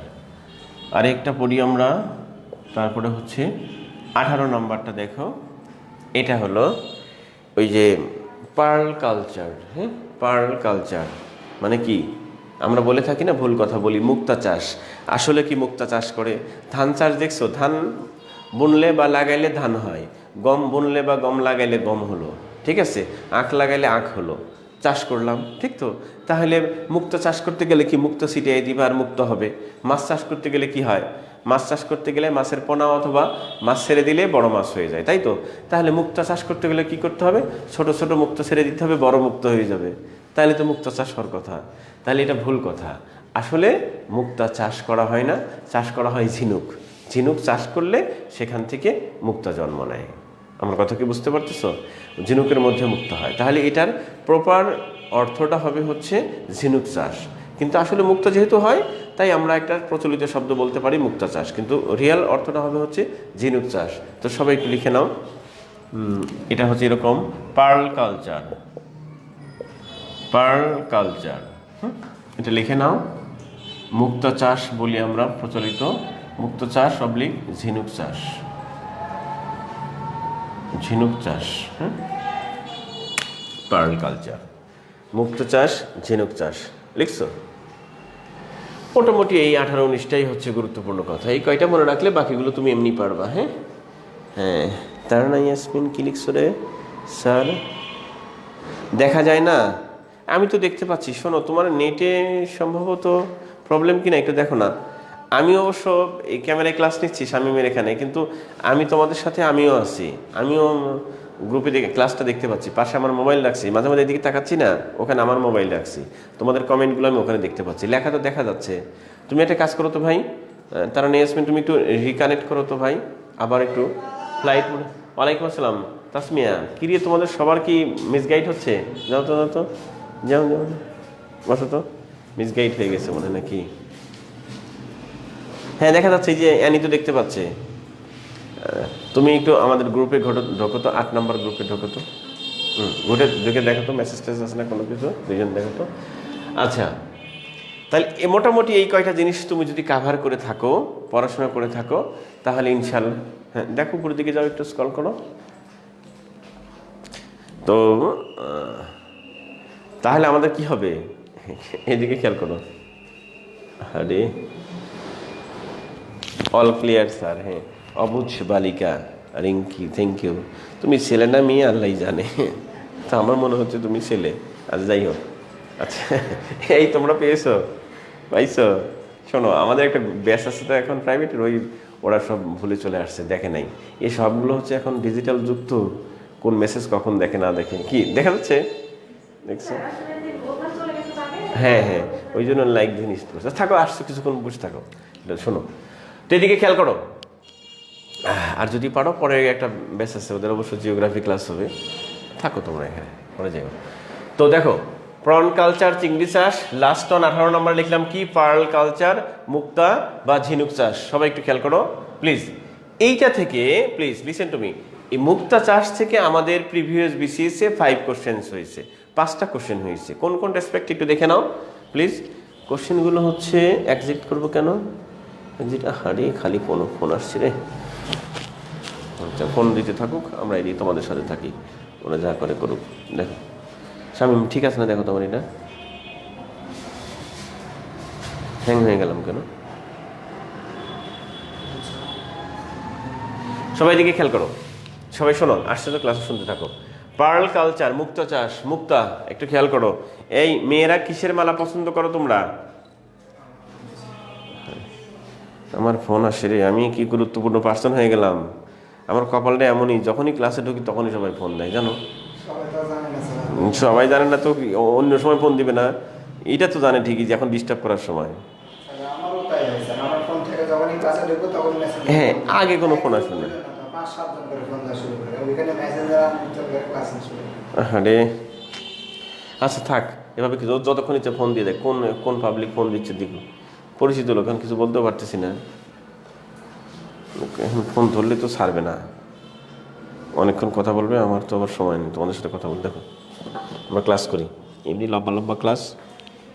দেখো ভাই, তো যা বলছিলাম, তোমরা যারা আছো মেয়েরা, বিশেষ করে মেয়েরা কিসের মালা বেশি পছন্দ করে বলো?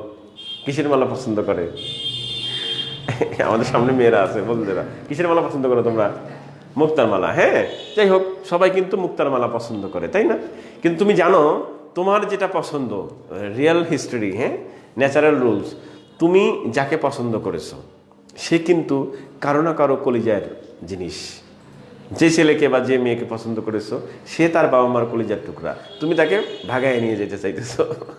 উদাহরণ শোনো, কথার কথা, আজকালকার ছেলে মেয়েরা ফেসবুকে যা সাক্ষী, এই যে কি সমস্ত হচ্ছে আর কি, হ্যাঁ, পায়ে ধরি গলায় ধরি, হ্যাঁ, বেঁচে মরে যাবে, এই সমস্ত কাহিনী। শেষ পর্যন্ত ধরো ছেলেটা মেয়েটাকে নিয়ে চলে গেছে, ভালো কাজ, বিয়ে শাদী করছে। কিন্তু বিষয়টা হচ্ছে, যেই ফ্যামিলি, যেই মায়ের কাছ থেকে মেয়েটাকে নিয়ে যাওয়া হলো, ছেলেটা তো ফুল টু দ্য ব্রিম, কানায় কানায় পূর্ণতার সুখ, তার জীবনে সব কিছু পেয়ে গেছে। বাট আনফর্চুনেটলি মেয়েটাকে যেই ফ্যামিলি থেকে তার মায়ের কাছ থেকে নিয়ে যাওয়া হয়েছে, বাবা মার কাছ থেকে, তাদের কলেজেরা কতখানি কষ্ট পাচ্ছে। সেম ফিজিক্সের লোক তো আমরা সূত্র দিচ্ছি, ওই মেয়ের ছেলেটা যতটা সুখে আছে, ঠিক তার বিপরীতে ওই মেয়ের ফ্যামিলি ততটাই দুঃখে আছে। আমার কথা বুঝতে পারতেছ না? সেম। তার মানে একজনকে কষ্ট দিয়ে আরেকজন হাসতেছে, ওকে বুকে নিয়ে ও সুখে আছে, কিন্তু কারোর একজনের বুক খালি করে তারপরে নিয়ে গেছে। এটা কাহিনী না? এটাই কাহিনী। তাহলে মুক্তোর মালা নিয়ে মেয়েরা সুখী হচ্ছে, বুঝতেছো? গলায় ঝুলে খুব, বুকে ঝুলে খুব আনন্দ উল্লাস। কিন্তু তুমি কি জানো ওই মুক্তার মালাটা কোথা থেকে আসছে? মুক্তার মালাটা যেখান থেকে আসছে তার কলিজারা ছিঁড়ে আসছে। কথা বুঝতেছো? পৃথিবীতে সব কিছু স্বাভাবিক থাকে, যখনই তুমি বেশি সুখ পাবা তখন কোথাও না কোথাও একটু দুঃখ দিতে হবে। আর্কিমিডিসের সূত্র বুঝতেছো না? প্লাবতার সূত্র, কিছু দিলে কিছু বের হবে, যতটুকু দিবা ততটুকু বের হবে। তুমি যতটা সুখী হবা, এগেনস্টে কেউ না কেউ তোমার ততটা দুঃখী হবে। কেউ দুঃখী না হলে তোমার শত্রুরা দুঃখী হবে, হবেই। কথা কি বুঝতে পারতেছো? এটা স্বাভাবিক একটা রুলস। সুতরাং এদিকে একটু খেয়াল করো। আমি দেখতে পাচ্ছি না ওদেরকে, তোমাদেরকে আমি দেখতে পাচ্ছি না। হ্যাঁ, শামিম কি হচ্ছে না আমার এখানে?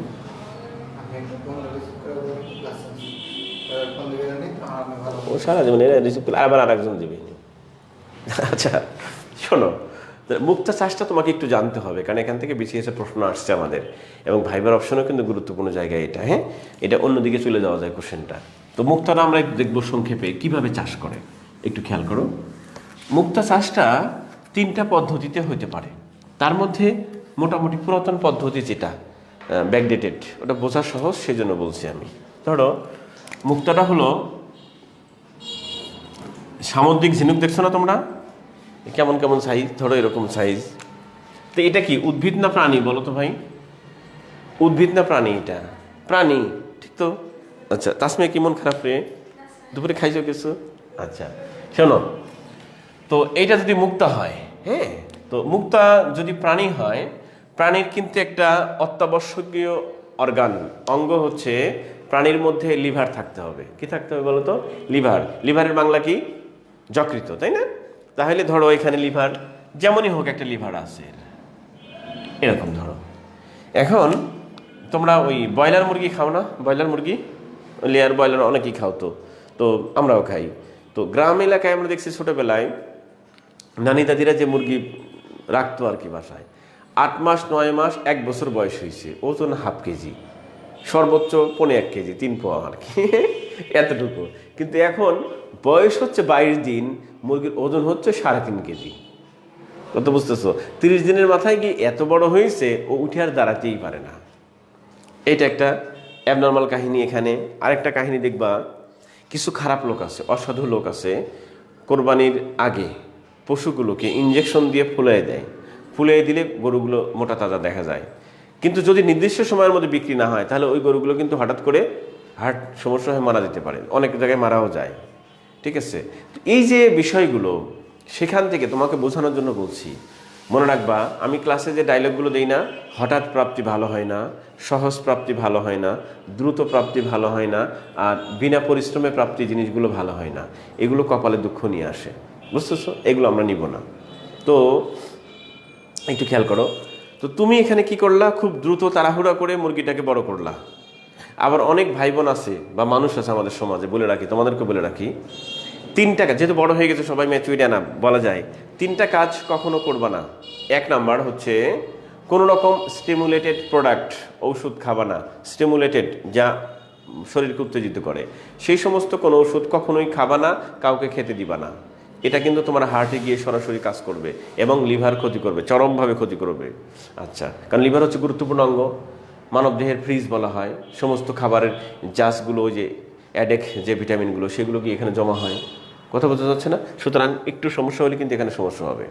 তাহলে আমরা কি করব, যে ওই কখনোই স্টিমুলেটেড প্রোডাক্ট গ্রহণ করা যাবে না। এক। দুই নম্বর হচ্ছে, কেউ কেউ দেখবা চিকন মানুষ মোটা সুন্দর হবে, হ্যাঁ, এই জন্য মোটা হওয়ার ওষুধ খায়। এইটা একটা বোকা। এই মোটা হওয়ার ওষুধ যে খাবে, বডিকে কি করলো, সে অ্যাবনর্মাল করতেছে না দ্রুত? অ্যাবনর্মাল করতে গেলে কিন্তু এখানে আগে লাগবে, গুরুত্বপূর্ণ জায়গাতে এই জায়গায় আগে টাচ করবে, সুতরাং লিভার ক্ষতিগ্রস্ত হবে। আবার বেশি মোটা হয়ে গেছে, সারাদিন খায় ঘুমায়, তাইলে মোটা হবে না। এবার সে বলছে চিকন হব। আরে ওইভাবে কি চিকন হওয়া যায়? চিকন হওয়ার ওষুধ খাইছে। ওই যে ইন্ডিয়ান বিভিন্ন টিভিতে দেখায় অ্যাড, কি সমস্ত চিকন, আজকে খান কালকেই চিকন হয়ে যাবেন, পরশুদিন দেখবেন আপনি নাই, কবরে চলে গেছেন। এরকম মানে অ্যাড দেখে একদম ফাটাফাটি। এরকম মোটা মানুষ 1 সেকেন্ডের মধ্যে চিকন হয়ে গেল। এবার সে মনে করলো আমি খেলে আমিও চিকন হব, কিন্তু সে খাইলে যে কী হবে সেটা খাওয়ার পরে বুঝবে, আগে বুঝবে না। এবার সে ওই ওষুধটা খাইলো, চিকন হবে। তাহলে বডির মধ্যে গুরুত্বপূর্ণ সেন্সিটিভ জায়গা কোনটা? লিভার। তাহলে হঠাৎ করে প্রথমেই এসে এখানে আঘাত করবে। তাহলে আমি তোমাদেরকে অনুরোধ করব, এই কাজগুলো কখনোই করা যাবে না। মোটা হওয়ার ওষুধ খাওয়া যাবে না, চিকন হওয়ার ওষুধ খাওয়া যাবে না, এবং স্টিমুলেটেড কোনো প্রোডাক্ট গ্রহণ করা যাবে না। এই তিনটা জিনিস তোমার হার্টকে, কিন্তু লিভারকে সবচেয়ে বেশি ক্ষতি করে। বোঝা যাচ্ছে? এইখানে ক্ষতি, চরমভাবে ক্ষতি করবে। আর এইখানে ক্ষতি করলেই বাইল, যেটা বলি আমরা, পরের ক্লাসে পড়বো, পিত্ত, হ্যাঁ, ওইটা কম নির্গত হবে অথবা বেশি নির্গত হবে। সেইটা এসে ডিউডিনামে এসে পাকস্থলী থেকে যে খাবারটা আসছে অ্যাসিডিক খাবার, সেটার সাথে কিন্তু ম্যাচ করবে না, বিক্রিয়া ঠিকমতো হবে না। সুতরাং প্রতিদিনই গ্যাস্ট্রিকের ওষুধ খাওয়া ভালো হবে না, আলসার ওষুধ খাওয়া ভালো হবে না, চিকিৎসা করে ভালো হবে না, তারপরে ক্যান্সার, মৃত্যুর সরাসরি চলে আসবে। কিন্তু এই জন্য অনুরোধ করলাম, এই সমস্ত জিনিস করা যাবে না। যাই হোক, এখন আমাদের উদ্দেশ্য হচ্ছে, যদি আমরা কাউকে চিকন করতে চাই, তাহলে এমন একটা ওষুধ তার মধ্যে আমরা প্রয়োগ করব, যে ওষুধটা গিয়ে যেন তার লিভারকে ক্ষতিগ্রস্ত করে। কাউকে যদি মোটা করতে চাই, তাহলে অবশ্যই আমি মোটা করব ঠিকই, কিন্তু আমার অজান্তেই এই জায়গায় ক্ষতিগ্রস্ত হবে, ঠিক না? এবার ওই যে ব্রয়লার মুরগিগুলো কেমিক্যাল ফিড খাওয়ানো হয়, তারপরে কোরবানির আগে বিভিন্ন পশুদেরকে অসাধু ব্যবসায়ীরা কাজগুলো করে। সঙ্গত কারণে সেই সমস্ত পশুর, প্রাণীর এইখানে গিয়ে আঘাত করে চরমভাবে। সে মোটা তাজা হয় ঠিকই, কিন্তু এটা কিন্তু 13টা বেজে গেছে। এবার এই সামুদ্রিক ঝিনুক চাষের অনেকগুলো পদ্ধতি, তার মধ্যে একটা প্রসিডিওর হচ্ছে, যারা এই সামুদ্রিক এলাকায় ঝিনুক চাষ করে, তারা যদি জলাশয়ের মধ্যে কোনো কেমিক্যাল ফুড দেয়, হ্যাঁ, কেমিক্যাল ফুড যদি দেয়, কেমিক্যাল ফিড দিল কি জন্য? তাকে খাওয়ায়ে মোটা তাজা করবে ঝিনুকটাকে। তো ঝিনুকটাকে যদি মোটা তাজা করে, তাহলে লিভারটা কি হবে? চিকন হবে না লিভারটাও মোটা হবে? লিভারটাও কিন্তু ফুলে যাবে। দেখো, এই লিভার ফুলে যাবে, কিন্তু যেহেতু সেন্সিটিভ জিনিস, সুতরাং বডি যে হারে ফুলবে, এটা কিন্তু তার চেয়ে বেশি হারে ফুলবে। যদি বেশি হারে ফুলে যায়, অ্যাবনর্মাল বেশি হয়, বডির যে গ্রোথ, তার চেয়ে এটার গ্রোথ বেশি হবে। আর অ্যাবনর্মাল গ্রোথ হলেই তাকে আমরা বলে থাকি সেল ডিভিশন, বা আমরা বলে থাকি টিউমার, বা বলে থাকি ক্যান্সার। আমরা ছোটোবেলায় পড়ে আসছি না? তাহলে এইখানে এই যে লিভারটা এক্সটেনশন হয়ে গেল, প্রাণীটা অনেক নাদুস বড় হয়ে গেছে, কিছুদিনের মধ্যে এইখানে পচন ধরবে। যেহেতু অতিরিক্ত বৃদ্ধি পেয়ে গেছে, এই জায়গায় পচা শুরু করবে। পচে যখন যাবে, সেই রসগুলো কি করবে? এখান থেকে ঝরবে, নিঃসৃত হবে, হয়ে এই ঝিনুকের মধ্যে যেখানে ফাঁকা থাকবে সেখানে গিয়ে স্টোর হবে। বোঝা যাচ্ছে? আর ঝিনুকটা আস্তে আস্তে মারা যাবে, পুরো লিভারটা। তো ধরো, কথার কথা বোঝার জন্য বলছি, এইখান থেকে সে চলে আসছে, রসগুলো এসে এইখানে জমাটবদ্ধ হলো, এইখানে জমাটবদ্ধ হলো, ফাঁকা জায়গা, কথার কথা বোঝানোর জন্য বলছি। এখানে এসে জমাটবদ্ধ হলো, কোনো এক সময় পুরো লিভারটা শেষ, পচে নষ্ট হয়ে গেছে, ঝিনুকটা মারা গেছে। এবং তখন কিন্তু ঝিনুকটা অনেক মোটা ঝিনুক, হ্যাঁ, মারা গেছে। আর এইটা কেমিক্যালটা এমনভাবে কাজ করে, এখানে এসে যখনই জমাট হয়ে যায়, তখনই সে শক্ত হয়ে যায়, কঠিন পদার্থ হয়ে যায়, এবং সেটা হয়ে যায় ক্রিস্টালাইন। যারা ফিজিক্সের স্টুডেন্ট তারা বুঝবা, ক্রিস্টালাইন নন ক্রিস্টালাইন। ক্রিস্টালাইন হলে শক্ত হয়, সেটা শক্ত হয় কঠিনভাবে এবং চকচক করে, আলোর পূর্ণ অভ্যন্তরীণ প্রতিফলন হয়। বুঝতেছো? চক চক করে আর কি, চকচকে হয়। বুঝতেছো? ওইটা এবং সাদা, চকচকে করলে তো সাদাই হবে। সেইটা আমরা দেখি ওই ছোট্ট দানাটা, ওটাকেই আমরা বলে থাকি পার্ল বা মুক্তা। কথা বোঝা যাচ্ছে? তাহলে মুক্তা কিভাবে তৈরি হলো দেখছো তো? একজনের জীবনটাকে ধ্বংস করলো, করে ছোট্ট একটা মুক্তা তৈরি হলো। সেটা দিয়ে তুমি অনেকগুলো মালা করলা, অনেকগুলো একসাথে করে মালা করলা, করে প্রেয়সীর গলায় ঝুলালা, বাহ খুব খুশি। কিন্তু একজনের জীবনটা শেষ করে দিয়ে সে খুশি। এইটা হচ্ছে মুক্তার জীবন কাহিনী। হ্যাঁ, তো আমাদের এখান থেকে বিসিএস এর কোশ্চেন আসছে, খেয়াল করো, আমাদের বিসিএস এর কোশ্চেন আসছে মুক্তা কি, সম্ভবত 3 বার আসছে মুক্তা কি। সেখানে আনসার ছিল মুক্তা হলো ঝিনুকের প্রদাহের ফল, ঠিক এই কথা লেখা ছিল। এবার আসতে পারে মুক্তা হলো ঝিনুকের ক্যান্সারের ফল, আসতে পারে মুক্তা হলো ঝিনুকের টিউমারের ফল, টিউমার মানে বেশি বেড়ে গেছে, মুক্তা হলো ঝিনুকের ঘা ক্ষতের ফল, আসতে পারে না? আচ্ছা, এবং এটাও আসতে পারে মুক্তা হলো ঝিনুকের কোন জায়গায় প্রদাহের ফল, that is liver. But unfortunately এটা একবার পরীক্ষায় আসে নাই, আসতে পারে না? আসতে পারে। আবার পরীক্ষায় আসতে পারে এই যে গ্ল্যান্ডটা, যে রসটা ঝরতেছে নির্গত হচ্ছে, এইটার নাম কি, যেটা এই যে ঝরে এসে এখানে জমাট হলো, এটাকে বলা হয় নেক্রাস গ্ল্যান্ড। হ্যাঁ, নেক্রাস গ্ল্যান্ড। দেখো তো এখন বিষয়টা হচ্ছে এরকম। তাহলে এবার প্রশ্ন হইতে পারে নেক্রাস গ্ল্যান্ড কি? নেক্রাস গ্ল্যান্ড হচ্ছে ঝিনুকের প্রদাহের ফলে মিশ্রিত রস। হ্যাঁ, আবার এভাবে মুক্তা কি, অপশনের মধ্যে ওই সমস্ত কিছু না লিখে এটাও লেখা থাকতে পারে মুক্তা হলো ঝিনুকের প্রদাহের ফলে নিঃসৃত নেক্রাস গ্ল্যান্ডের জমাটবদ্ধ রূপ বা জমাটবদ্ধ ফলাফল। কতভাবে ঘুরে আসতে পারে। হ্যাঁ, সুতরাং আমরা এখানে একটু নোট লিখে নিব, যে 18 নম্বর পয়েন্টটা তোমরা লিখেছো পার্ল কালচার, সেখানে নিচ্ছে একটা নোট লেখো প্লিজ। সবাই নোটটা লিখে নাও, নোটটা লিখে নাও। আমি তোমাদের কিচ্ছু দেখতে পাচ্ছি না, কেন দেখতে পাচ্ছি না? নোটটা লিখে নাও। এ স্বামী কি হচ্ছে রে আমার এখানে? দেখো আমার কমেন্টগুলো দেখা দরকার, ওদের কমেন্টগুলো দেখতে পাচ্ছি না। শোনো, তাহলে চিত্রটা পরে আঁকাই নিও, তুমি নোটটা লিখে নাও। মুক্তা হলো ঝিনুকের, সবাই লিখে নাও, তোমরা শুনো। মুক্তা হলো ঝিনুকের প্রদাহ অবলিক ক্যান্সার অবলিক ক্ষত। মুক্তা হলো ঝিনুকের প্রদাহ অবলিক, সবাই লেখো প্লিজ। মুক্তা হলো ঝিনুকের প্রদাহ অবলিক, স্যার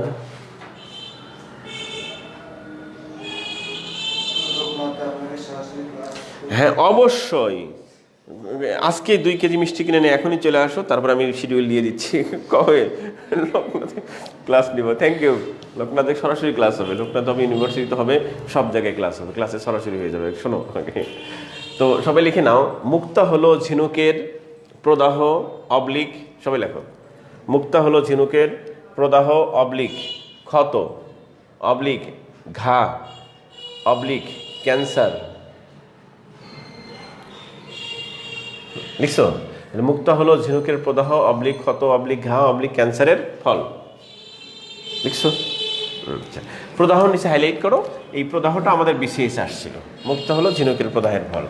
এবার বাকিগুলো সিনোনিম, ওগুলো আসতে পারে, ঘটনা একই ঘটনা। আচ্ছা, দাঁড়ে দিয়ে আরেকটা কথা লিখে নাও সাথে, ঝিনুকের প্রদাহের ফলে নিঃসৃত, সবাই লিখে নাও। ঝিনুকের প্রদাহের ফলে নিঃসৃত, একটু বসলাম, ঝিনুকের প্রদাহের ফলে নিঃসৃত নেক্রাস গ্ল্যান্ডের, সবাই লিখে নাও। ঝিনুকের প্রদাহের ফলে নিঃসৃত নেক্রাস গ্ল্যান্ডের জমাটবদ্ধ রূপই হলো মুক্তা। ঝিনুকের প্রদাহের ফলে নিঃসৃত নেক্রাস গ্ল্যান্ডের জমাটবদ্ধ রূপই হলো মুক্তা। ঝিনুকের প্রদাহের ফলে নিঃসৃত নেক্রাস গ্ল্যান্ডের জমাটবদ্ধ রূপই হলো মুক্তা। লিখছো? ঝিনুকের প্রদাহের ফলে নিঃসৃত নেক্রাস গ্ল্যান্ডের জমাটবদ্ধ রূপই হলো মুক্তা। সবাই লিখছো? আচ্ছা, নেক্রাস বানান তো ওখানে লেখা গেছে, নেক্রাস। আচ্ছা, তাহলে শামিম একটা কাজ করো, ওখানে আমার নাম বলো, যাও গিয়ে 4টা কফি বা চা ওদেরকে দিলে দাও, তারপর ওরা যাক। তোমরা চাটা খেয়ে তারপরে যাও নাকি স্ত্রী এবারে জোর করে খায় না হ্যাঁ দিয়ে আসছি আর কি। হ্যাঁ ওরা আমার ছাত্রছাত্রী আসে যে যা ইচ্ছা করে আল্লাহ রাস্তে করে ওরা আমি পরে বিলটা দিয়ে দিই। যাও ও বলে আসো তাহলে একটা বাকি থাক বলে আসো তুমি যে নিয়ে আসো চারটা নিয়ে এসো আমরা খাই তারপর তোমরা যাও পরে। তো গেল এটা খেয়াল করো। আর তোমাদের যাইতে যদি প্রবলেম না হয়, হ্যাঁ 5:30 থেকে আমাদের জিওগ্রাফি ক্লাস আছে, এখানে থাকলে থাকতে পারো। আচ্ছা থাক সমস্যা নেই, স্বামী যাও ঘুরে আসো। আচ্ছা তাহলে এটা গেল। এরপরে আমরা এখন চলে যাব হচ্ছে কোষ নিয়ে একটু আলোচনা করি। কোষ তোমরা শোনো, কোষ সবাই লেখো, কোষ বা সেল, কোষ বা সেল দেখো এটা নিয়ে আমরা পড়ি।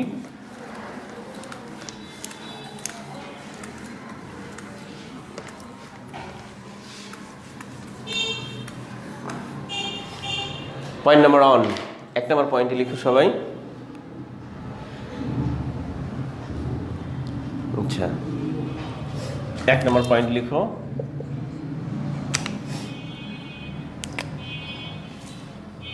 জীবদেহের, ইহাকে জীবদেহের গঠন ও কাজের একক বলা হয়। ইহাকে জীবদেহের গঠন ও কাজের একক বলা হয়।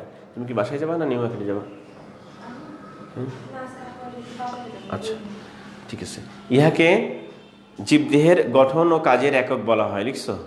ইহাকে জীবদেহের গঠন ও কাজের একক বলা হয়। ইহাকে মানে কি? কোষকে, লিখছো? 2 নাম্বার সবাই লিখো,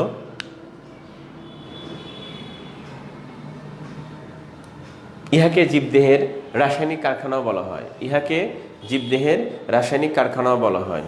ইহাকে জীবদেহের রাসায়নিক কারখানাও বলা হয়। 3 নাম্বার লেখো, ইহা 1665 সালে, ইহা 1665 সালে ব্রিটিশ বিজ্ঞানী, ইহা 1665 সালে ব্রিটিশ বিজ্ঞানী মানে ইউকের বিজ্ঞানী রবার্ট হুক সর্বপ্রথম আবিষ্কার ও নামকরণ করে। ইহা 1665 সালে ব্রিটিশ বিজ্ঞানী রবার্ট হুক সর্বপ্রথম আবিষ্কার ও নামকরণ করেন বা করে। হ্যাঁ 1665 সালে সর্বপ্রথম আবিষ্কার ও নামকরণ করেন। এই সবগুলো কিন্তু বিসিএস এর প্রশ্ন। আরে অনেক কষ্ট করছে ছেলেটা। নাও তোমরা নিয়ে 2 জন নাও, থাকলে ওরা নেবে, নেবে। আচ্ছা 4 নম্বর পয়েন্টে লেখো, পরবর্তী নেক্সট পয়েন্টে লেখো, পৃথিবীতে, সবাই লেখো, হ্যাঁ খাও তোমরা খাও।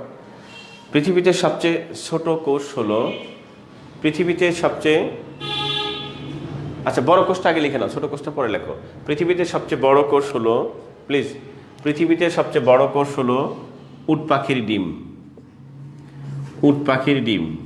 পৃথিবীতে সবচেয়ে বড় কোষ হলো উট পাখির ডিম এবং সবচেয়ে ছোট কোষ হলো, সবচেয়ে ছোট কোষ হলো, সবচেয়ে ছোট কোষ হলো, লিখছো? একটু ভালো করে বোঝো। সবচেয়ে ছোট কোষ নিয়ে আমাদের পরীক্ষায় প্রশ্ন আসছে 3 বার, কিন্তু সমস্যা ছিল, দেখো বিসিএস এর প্রশ্ন, একটু ভালো করে বোঝো। সবচেয়ে ছোট কোষ কোনটি, মানে ক্ষুদ্রতম কোষ এরকম আর কি, সরি কোনটি? কোন একবার বিসিএস আসছে আনসারটা ব্যাকটেরিয়া। একটু ভালো করে খেয়াল করো, ব্যাকটেরিয়া মানে ওই অপশনগুলোর মধ্যে যা থাকবে সেটাই আনসার হবে। তাহলে কোনো একটা বিসিএস পরীক্ষায় আসছে ব্যাকটেরিয়া, কোনো একটা বছরে আসছে অ্যামিবা। দেখো থ্যাংক ইউ, অ্যামিবা, তুমিও খাও অ্যামিবা। 3 নাম্বার মানে কোন এক বিসিএস সেম কোশ্চেন, কিন্তু আনসারগুলো এক এক বিসিএসে এক এক রকম হয়েছে। কোন এক বিসিএসে আসছে ম্যালেরিয়া জীবাণু, একটু ভালো করে বোঝো, ম্যালেরিয়া জীবাণু, জীবাণু। এরকমভাবে 3টা বিসিএসে 3টা আনসার আসছে। হ্যাঁ সবচেয়ে ছোট কোষ কোনটি, পৃথিবীতে সবচেয়ে ছোট কোষ কোনটি, একটাই প্রশ্ন।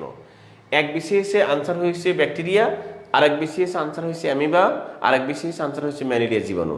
এখন আমার ভয় লাগতেছে এই কোশ্চেনটা হয়তো এই বিসিএসই আসবে, কিন্তু অপশনে হয়তো বা আরেকটা আসবে, এগুলো নাও আসতে পারে। তাহলে এখন বিষয়টা হচ্ছে তাহলে কি, এটা কিভাবে আনসার করব স্যার? আমি তোমাদের বলেছিলাম না যে যদি কোথাও দেখো লেখা আছে সবচেয়ে এই শব্দ, তাহলে এখানে প্রি নলেজ লাগবে দুইটা। একটা হচ্ছে মোট ওই জিনিস কয়টা আছে ওই রকম সাইজের, বোঝা যাচ্ছে? তারপরে জানতে হবে তাদের মধ্যে তুলনা সিকোয়েন্স, এটা জানতে হবে, বা ক্রমধারা জানতে হবে। এই দুইটা জ্ঞান থাকলেই তোমার দ্বারা সঠিক আনসার করা সম্ভব, আদারওয়াইজ আনসার ভুল হবে।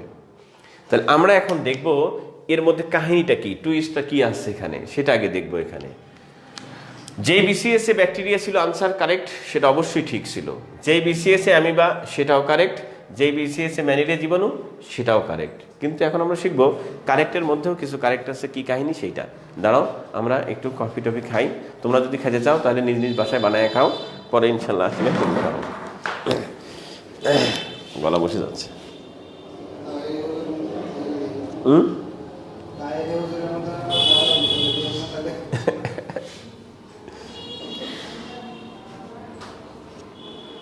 অনলাইনে তো চা খাওয়ানো যাবে না।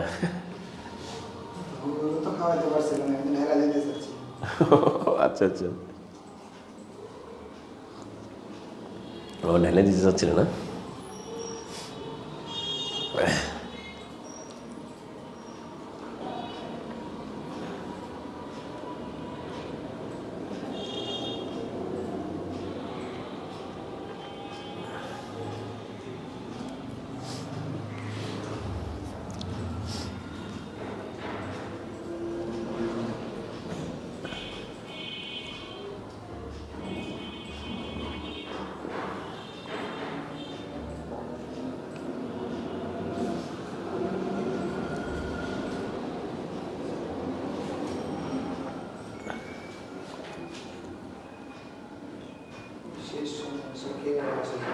কি লিখছে? না স্যার, যা ইচ্ছা লিখছে, সালাম দিচ্ছি দিক। কোনটা আমি দেখতে পাই না কেন? তুমি কোথেকে দেখো?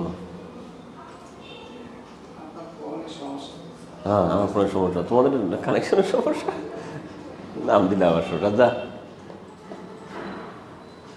যে সালাম দিচ্ছে খুব ভালো। কি সালাম দিচ্ছে এটা? ও শাহিন, শাহিন। হ্যাঁ, ওয়ালাইকুম আসসালাম শাহিন। আমরা চা খাচ্ছি, তুমি বসে থাকো।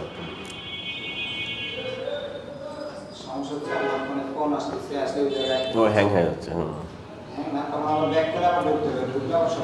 ও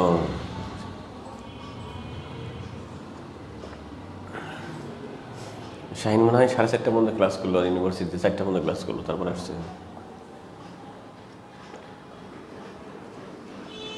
তাসমিয়া এবং হচ্ছে আমাদের খলকন, তোমরা যদি জরুরি কাজ থেকে বাসায়, তাহলে চলে যেতে পারো। চাটা খায় ধীরে স্থিরে যাও, যা খায় না। আচ্ছা করো, শোন। আচ্ছা, তোমরা তো অ্যাম্বিশনের স্টুডেন্ট, অসুবিধা নেই, করতে পারো। যে আমার কী সমস্যা ফেলছি রে ভাই, আমি দাঁড়া 1 মিনিট না 20 সেকেন্ড দাঁড়া। আসতে পারো, চুপচাপ বসে থাকো। ওরাও তো অ্যাম্বিশনের স্টুডেন্ট সব।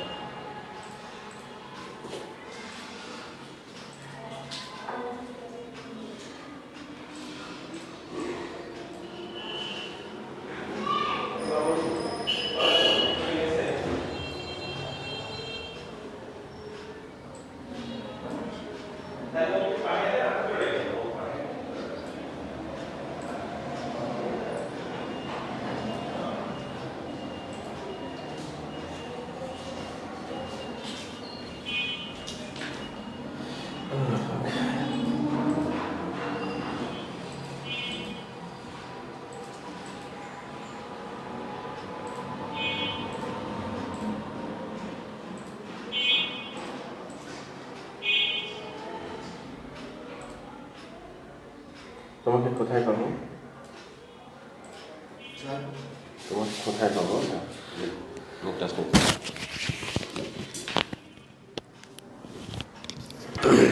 দেখো, তো আমরা বলছিলাম যে এখানে টুইস্টটা কি আছে, ভালো করে বুঝো। হ্যাঁ, আচ্ছা, কারণ অ্যানালাইটিক্যাল পড়াশোনা করতে হবে, এমনি গদবাধা পড়লে হবে না।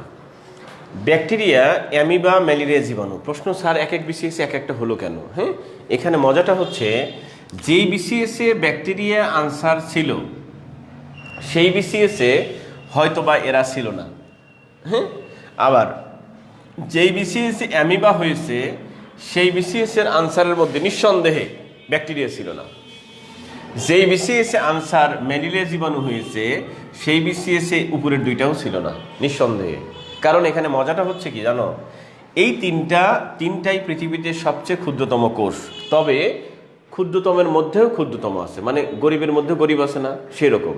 তো এদের মধ্যে তুলনামূলকভাবে একটু বড় হচ্ছে ম্যালেরিয়া জীবাণু, তার চেয়ে ছোট হলো অ্যামিবা, তার চেয়ে ছোট হলো কে বলো, ব্যাকটেরিয়া। তাহলে এদের মধ্যে সবচেয়ে ছোট হলো ব্যাকটেরিয়া। তাহলে ধরো এবার আসলো পৃথিবীতে সবচেয়ে ছোট কোষ কোনটি? এখানে লেখা আছে কোনোটি নয়, কোনোটি নয়, এরকম প্রশ্ন আছে। তাহলে কোনটা আনসার দিবা? এইটা ক, এইটা খ, এইটা গ, এইটা ঘ। তাহলে কোনটা আনসার দিবা? কোনোটি নয়, তাই কি না? আনসার তো আছে এর মধ্যে, কোনটা দিবা? অবশ্যই ব্যাকটেরিয়া আনসার দিবা। তাহলে পৃথিবীতে সবচেয়ে ক্ষুদ্রতম কোষ কোনটা? ব্যাকটেরিয়া। তো বুঝতেছো আমার কথাগুলো? তাহলে তুলনামূলক, এগুলো তো তুলনামূলক আনসার। সবচেয়ে শব্দ দিয়ে তো কোশ্চেন তৈরি করা মানে কি? তুলনামূলক। তাহলে এর মধ্যে আনসার হবে কোনটা?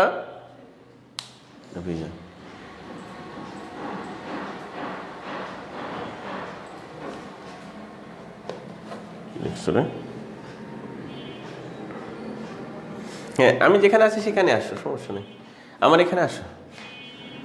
যেখান থেকে আমি ক্লাস নিচ্ছি, তুমি আসছিলে যেদিন যেখানে, সেখানে আসো, সমস্যা নেই। আচ্ছা, এইদিকে খেয়াল করো সামিয়া, তুমি যেখানে আসছিলে সেখানে আসতে বলছি তোমাকে। এবার খেয়াল করো, সবচেয়ে ছোট কোষ। তাহলে এইরকম যদি আনসারের সাইজ হয় তাহলে আমরা আনসার দিব হচ্ছে ব্যাকটেরিয়া। আর যদি ব্যাকটেরিয়া না থাকে তাহলে অপশনের মধ্যে দেখব অ্যামিবা আছে কিনা, তাহলে অ্যামিবা আনসার দিব। যদি ব্যাকটেরিয়াও নাই, অ্যামিবাও নাই, তাহলে আনসার দিব কি? ম্যালেরিয়া জীবাণু। আর যদি একটাও না থাকে তাহলে কোনোটাই না আনসার। বুঝতেছো? তাহলে এদের মধ্যে সবচেয়ে ছোট, সবগুলোই ছোট, তার মধ্যে সবচেয়ে ছোট হচ্ছে ব্যাকটেরিয়া। ঠিক তো? এখন প্রশ্ন হচ্ছে ভাই দেখো, এই ব্যাকটেরিয়া তো আবার হাজার হাজার সম্প্রদায় আছে, কোন ব্যাকটেরিয়াটা সবচেয়ে ছোট সেটা যদি আবার আসে, বুঝতেছো? ধরো একটা অপশন লেখা আছে ব্যাকটেরিয়া, এখানে ব্যাকটেরিয়া একটা নাম দিছে, এখানে একটা নাম দিছে, এখানে আরেকটা নাম দিছে, সবগুলোই ব্যাকটেরিয়া দিয়ে ভরা। তাহলে আমি কোনটা আনসার দিব? সেই জন্য আমাকে জানতে হবে একদম ছোট যেটা, সেটা হচ্ছে ব্যাকটেরিয়া। আর ব্যাকটেরিয়ার মধ্যে সবচেয়ে ছোট যেটা, তার নাম হচ্ছে মাইকোপ্লাজমা গ্যালিসেপ্টিকাম। তুই একটু লিখে নাও। লেখো, পৃথিবীতে সবচেয়ে ছোট কোষ বা ক্ষুদ্রতম কোষ হলো মাইকোপ্লাজমা, মাইকোপ্লাজমা গ্যালিসেপ্টিকাম নামক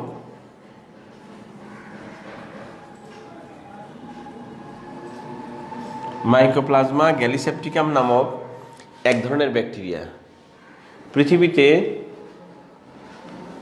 হ্যাঁ বলছি, শাহিন দাঁড়াও, বলছি।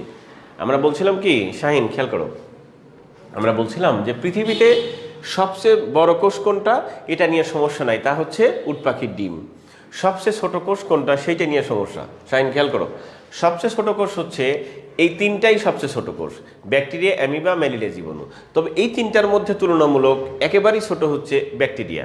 এখন আমার প্রশ্ন হলো যে যদি পরীক্ষায় এগুলো না দিয়ে ব্যাকটেরিয়া হলে তো আলহামদুলিল্লাহ পেরে গেলাম, কিন্তু যদি চারটা অপশনেই ব্যাকটেরিয়া লেখা থাকে, বিভিন্ন ধরনের ব্যাকটেরিয়া, তখন কোনটা দিবা? সেই জন্য আমরা জানলাম যে সবার মধ্যে, সকল প্রাণী যা আছে সবার মধ্যে ছোট হচ্ছে ব্যাকটেরিয়া, আর ব্যাকটেরিয়ার মধ্যে ছোট হচ্ছে এই ব্যাকটেরিয়াটা, কি যেন? মাইকোপ্লাজমা গ্যালিসেপ্টিকাম নামক ব্যাকটেরিয়া। বুঝছো? সেইটা বলছি বাস। এবং এখন যে পয়েন্টটা লিখলাম তার উপর 3টা তারা চিহ্ন দাও, খুবই ইম্পর্টেন্ট একটা পয়েন্ট লিখলাম। ব্যাস, এরপরে নেক্সট পয়েন্টে লেখো, এতক্ষণ ছিলাম আমরা হচ্ছে পৃথিবীর সকল প্রাণীর মধ্যে, তাই তো, সকল জীবের মধ্যে। এবার আসলাম আমরা হচ্ছে মানব দেহের মধ্যে আসবো। হ্যাঁ, তাহলে মানব দেহের মধ্যে একটা বড় কোষ আছে, একটা একেবারে ছোট কোষ আছে, সেটাও পরীক্ষায় আসছে। তো লিখে নাও প্লিজ, নেক্সট পয়েন্টে লিখে নাও, মানব দেহের সবচেয়ে বড় কোষ হলো, মানব দেহের সবচেয়ে বড় কোষ হলো। এখন মানব দেহ বলতে তো জেন্ডার আছে, তাই না? ট্রান্সজেন্ডার সেটা বাদ, কিন্তু এমনিতেও জেন্ডার দুইটা আছে না, মেল ফিমেল। তাহলে আমরা কি বোঝাচ্ছি? কমনভাবে এখানে সবচেয়ে বড় কোষ বলতে মেল ফিমেল একসাথে কনসিডার করা হয়েছে। তো সে সবচেয়ে বড় কোষটা হচ্ছে মূলত এটা ফিমেলের ক্ষেত্রেই প্রযোজ্য হয়ে থাকে, তবুও আমরা যেহেতু মানব সম্প্রদায় সেই হিসাবে সেটা কাউন্ট করা হয়। সবচেয়ে বড় কোষ হচ্ছে ডিম্বাণু। তো লিখে নাও, মানব দেহের সবচেয়ে বড় কোষ হলো ডিম্বাণু। হ্যাঁ শাহিন, ওয়েলকাম টু ইউ। লেখো, মানব দেহের সবচেয়ে বড় কোষ হলো ডিম্বাণু। লিখছো? এবং এবং সবচেয়ে ছোট কোষ হলো ছোট কোষ। তাহলে সবচেয়ে বড় কোষ হচ্ছে ডিম্বাণু, সবচেয়ে ছোট কোষ হচ্ছে সেটা এইদিকে খেয়াল করো। রক্তকণিকা নাম শুনেছি আমরা? রক্তকণিকা নাম শুনেছি না?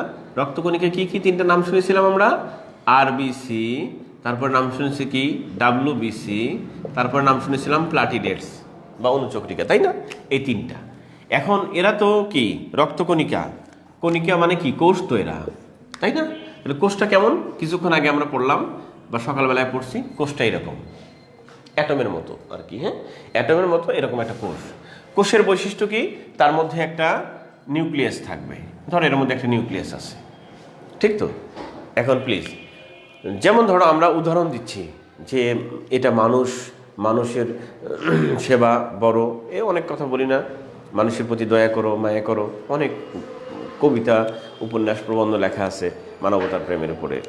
তো দেখো এখানে যে আদর্শ মানুষকে, আদর্শ মানুষ হচ্ছে যেই লোকটা আমরা যখন ধরো কেউ বোঝে না মানুষ কি, তাকে বোঝানোর জন্য আমরা কি করব? যে এমন একটা মানুষকে নিয়ে এসে দাঁড় করাবো যার একটা হাত নাই, তাকে নিয়ে আসবো? না যার দুইটা চোখ নাই, তাকে নিয়ে আসবো? কাকে নিয়ে আসবো আমরা? যার সব কিছু আছে। তার কারণ উদাহরণ কখনো ব্যতিক্রম হইতে পারে না, ঠিক তো? তার মানে যেই লোকটা ন্যাংরা রাস্তায় পড়ে আসছে ভিক্ষা করতে, তাকে আমরা অবহেলা করতেছি না, তাকে আমরা ঘৃণাও করতেছি না, তাকে আমরা মানুষ বলে স্বীকৃতি দিচ্ছি, তাকে অমানুষ বলতেছি না আমরা। কিন্তু পড়াশোনার জন্য, জানার জন্য, বোঝার জন্য মানুষ হিসেবে আমি তাকেই আইডল ভ্যালু মনে করব যার সমস্ত অঙ্গ প্রত্যঙ্গাদি ন্যাচারালভাবে বিদ্যমান। আমার কথা কি বুঝতে পারতেছো? সুতরাং কোষ বলতে দুই রকম কোষ আছে, একটা হচ্ছে ওই যে ন্যাংরা কোষ, আর একটা হচ্ছে স্বাভাবিক কোষ। মানে যে কোষটার মধ্যে নিউক্লিয়াস নাই, নিউক্লিয়াস হচ্ছে কোষের প্রাণ। আরে স্বামী, পুরুষদের বড় কোনো সেটা পরে একদিনে সব শিখলে কিভাবে হবে? বেটা মিষ্টি নিয়ে বাসায় আর শিখাই দেবো না, এইসব আমি কি বুঝালাম এতক্ষণ ক্ষেত্রে? ধরে নে শুক্রাণু, যা লেখ, তুই এটা লেখ, লিখে শান্তি পা, ওদিকে পর। আমি কি পড়াচ্ছি অন্যদিকে চলে গেছে, ওটা মেসেজটা লিখতে সময় লাগে নাই, এদিকে আগে থাক, পরে সে। আচ্ছা স্বামী ভাই বলছে আমাদের সবাই মনে, এদিকে খেয়াল করো। তো এটা একটা কোষ, এদিকে দেখো, এটাকে শোনো আগে, এইটা কোষ। এখন প্লিজ শোনো ভাই, এই কোষের মধ্যে যদি নিউক্লিয়াস না থাকে, তুমি বলো নিউক্লিয়াসকে প্রাণ বলা হয় কোষের, তাহলে যেই কোষের প্রাণই নাই সেইটা কি আদর্শ কোষ? তুমি কি সেই কোষকে উদাহরণ দিবা? না।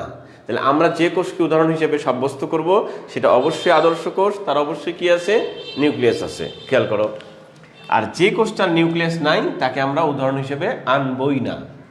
এখন দেখা যাচ্ছে প্লিজ, এই তিনটা কণিকা তিনটাই ছোট কণিকা, কিন্তু এদের মধ্যে এ একটু বড়, হ্যাঁ, এ তার সে ছোট, তার সে ছোট, বুঝতেছো?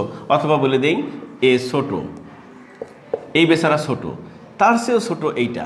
একেবারেই ছোট কোনটা? প্লাটিলেটস, অনুচক্রিকা। কিন্তু তাহলে আনসার কোনটা হওয়া উচিত? অনুচক্রিকা হওয়া উচিত না? কিন্তু কেউ কেউ বলছে এইটা, কেউ কেউ বলছে এইটা। কেন বলছে সেটা শোনো। কারণ এই তিনটাই ছোট কণিকা, তাদের মধ্যে আমরা কোনটা গ্রহণ করব সেটা আমরা এদিকে তাকাই। এই জিনিসটা মানে কি, নিউক্লিয়াসটা নাই, দুইটা জিনিসের নিউক্লিয়াস নাই, আরবিসি এবং প্লাটিলেটস। বুঝতেছ আমার কথাগুলো? অনুচক্রিকা এবং লোহিত রক্তকণিকার নিউক্লিয়াস নাই। যদি নিউক্লিয়াস না থাকে তাহলে তারা কি আদর্শ কোষ? আদর্শ কোষ না। যেহেতু তারা আদর্শের গুণ হারিয়ে ফেলছে, সেই জন্য তাদেরকে আমরা স্বীকার করব ঠিকই, কিন্তু আদর্শ হিসেবে উপস্থাপন করব না। Because of that exceptional can not be example. ব্যতিক্রম কখনো উদাহরণ হতে পারে না, ঠিক তো? সুতরাং এখানকার মধ্যে আদর্শ বিচারে টিকলো কে বলতো? ডাব্লিউবিসি মানে সাদা রক্তকণিকাটা, শ্বেত রক্তকণিকাটা, এইটাই হচ্ছে আমাদের সবচেয়ে ক্ষুদ্রতম কোষ মানবদেহের। কথা বুঝতেছ? তাই লিখে নাও এবার। এবং সবচেয়ে ক্ষুদ্রতম কোষ হলো, আমরা যেটা লিখতেছিলাম, মানবদেহের সবচেয়ে বৃহত্তম বা বড় কোষ হচ্ছে কি? ডিম্বাণু। এবং সবচেয়ে ছোট কোষ হলো হ্যাঁ শ্বেত রক্তকণিকা বা ডাব্লিউবিসি। লিখছো? শ্বেত রক্তকণিকা বা ডাব্লিউবিসি। ব্র্যাকেটের মধ্যে লিখে রাখো, যেন কনফিউজ না হতে পারো, ব্র্যাকেটের মধ্যে লিখে রাখো নিউক্লিয়াস যুক্ত। ব্যাস, তাহলে আর মিসগাইড হবে না। নিউক্লিয়াস যুক্ত লিখছো? নিউক্লিয়াস যুক্ত। এরপরে এই পয়েন্টটাও কিন্তু খুব ইম্পর্টেন্ট একটা পয়েন্ট গেল। হ্যাঁ, এরপরে লেখো মানবদেহের সবচেয়ে দীর্ঘতম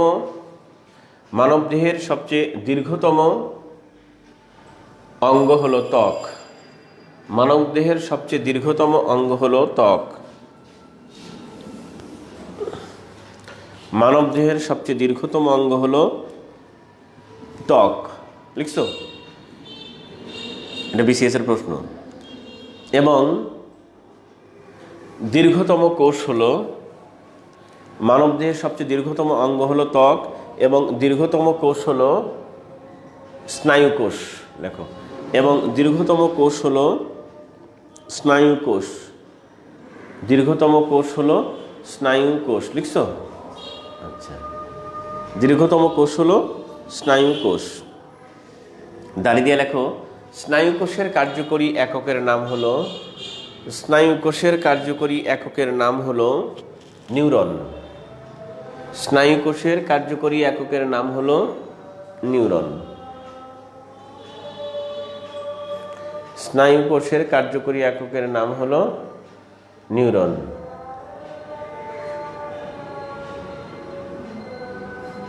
স্নায়ু কোষের কার্যকরী এককের নাম হলো নিউরন। লিখছো? আচ্ছা, ওর সাথে আরেকটা কথা লিখে নাও। আমরা তো কি লিখলাম? দীর্ঘতম কোষ লিখলাম। কি লিখছি? প্রথমে কি লিখলাম? আচ্ছা, এবং দীর্ঘতম কোষ হলো স্নায়ু। ঠিক আছে, থাক, এটুকু থাক, বাস, ফাইন। এই পয়েন্টের উপর 3টা তারা চিহ্ন দাও, আর 2টা জায়গায় হাইলাইট করো, আন্ডারলাইন করো। স্নায়ু কোষ এবং ত্বক, 2টা হাইলাইট করো। স্নায়ু কোষ, ত্বক, আরেকটা হচ্ছে স্নায়ু কোষ, ত্বক, হ্যাঁ, আন্ডারলাইন করো। বসো, এখানে বসো কিছুক্ষণ। আর না, ওখানে বসবা, বসে তোমার জন্য রিল্যাক্স ফিল করো, আমি ক্লাসটা শেষ করে নিই। এখানে বসলে বসতে পারো, ওখানে বসলে বসতে পারো। লিখছো সবাই? নেক্সট পয়েন্ট, পরবর্তী পয়েন্টে লেখো একজন সুস্থ স্বাভাবিক। পরের পয়েন্টে লেখো একজন সুস্থ স্বাভাবিক এবং প্রাপ্তবয়স্ক মানুষের শরীরে, একজন সুস্থ স্বাভাবিক এবং প্রাপ্তবয়স্ক মানুষের শরীরে, একজন সুস্থ স্বাভাবিক এবং প্রাপ্তবয়স্ক মানুষের শরীরে, এই তাসনিম, কি লিখলাম? একজন সুস্থ স্বাভাবিক এবং প্রাপ্তবয়স্ক মানুষের শরীরে গড়ে 6 থেকে 7 লক্ষ কোটি কোষ থাকে। 6 থেকে 7 লক্ষ কোটি কোষ থাকে। এই নিশা, এই তাসনিম, স্যান্ডেল পরে যাও, স্যান্ডেল খুলে গেছে কেন? আচ্ছা, 6 থেকে 7 লক্ষ কোটি কোষ থাকে। লিখেছো? ঠিক আছে, এদিকে খেয়াল করো। 6 থেকে 7 লক্ষ কোটি কোষ থাকে, লিখছি? আচ্ছা, নেক্সট পয়েন্টে লিখবো আমরা একটি আদর্শ কোষে, হ্যাঁ দেখো, একটি আদর্শ কোষে গড়ে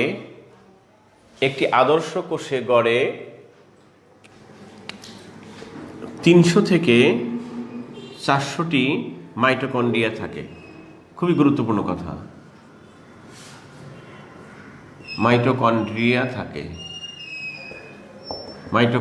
থাকে। একটি আদর্শ কোষে গড়ে 300 থেকে 400টি মাইটোকন্ড্রিয়া থাকে। এই জায়গায় স্টার চিহ্ন দাও, এই পয়েন্টটা খুবই গুরুত্বপূর্ণ পয়েন্ট। হ্যাঁ, 300 থেকে 400টি মাইটোকন্ড্রিয়া থাকে। নেক্সট পয়েন্টে লেখো গঠন ও কাজের উপর ভিত্তি করে গঠন ও কাজের উপর ভিত্তি করে লিখছো, ব্র্যাকেটের মধ্যে লেখো একটু নিউক্লিয়াসের উপর ভিত্তি করে লেখো, গঠন ও কাজের উপর ভিত্তি করে, গঠন ও কাজের উপর ভিত্তি করে, ব্র্যাকেটের মধ্যে লেখো নিউক্লিয়াসের উপর ভিত্তি করে কোষকে প্রধানত দুই ভাগে ভাগ করা যায়। কোষকে প্রধানত দুই ভাগে ভাগ করা যায়, যথা সাবপয়েন্ট অন আদি কোষ, সাবপয়েন্ট টু প্রকৃত কোষ। আদি কোষ একটা হলো প্রকৃত কোষ, লিখছো আদি কোষ প্রকৃত কোষ, আদি কোষ এবং প্রকৃত কোষ লিখছো। আমি ওই কাজ আমার টেবিলের উপরে দেখো মার্কার আছে, একটা মার্কার মতো টেবিলের উপরে মার্কার আছে, ব্ল্যাকটা নিয়ে আসো, টেবিলের দুইটা আছে ওখানে, ওইটা নিয়ে আসো, ওখানে ওইটা নিয়ে খোলা আছে, যেটা ব্ল্যাক মার্কার না দুইটা।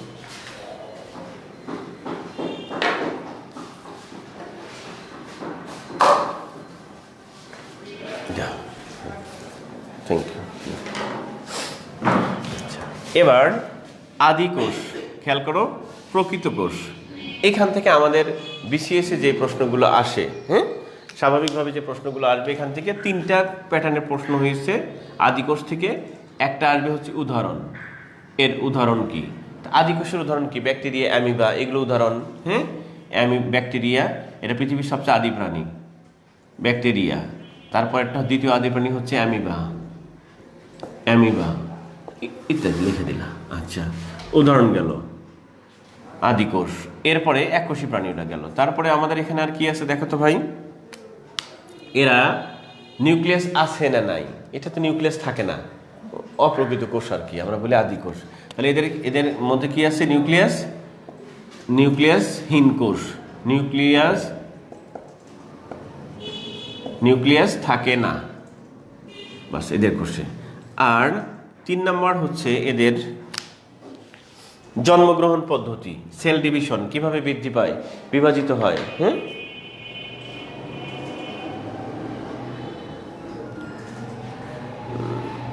শামীম ইয়াতে আসো, আমি যেখানে ক্লাস নিচ্ছি এখানে আসো। কি রে, কি হয়েছে শামীম? ও না, বুঝতে পারিনি শামীম, কি বুঝতে পারিনি, কি অবিশ্বাস্য ব্যাপার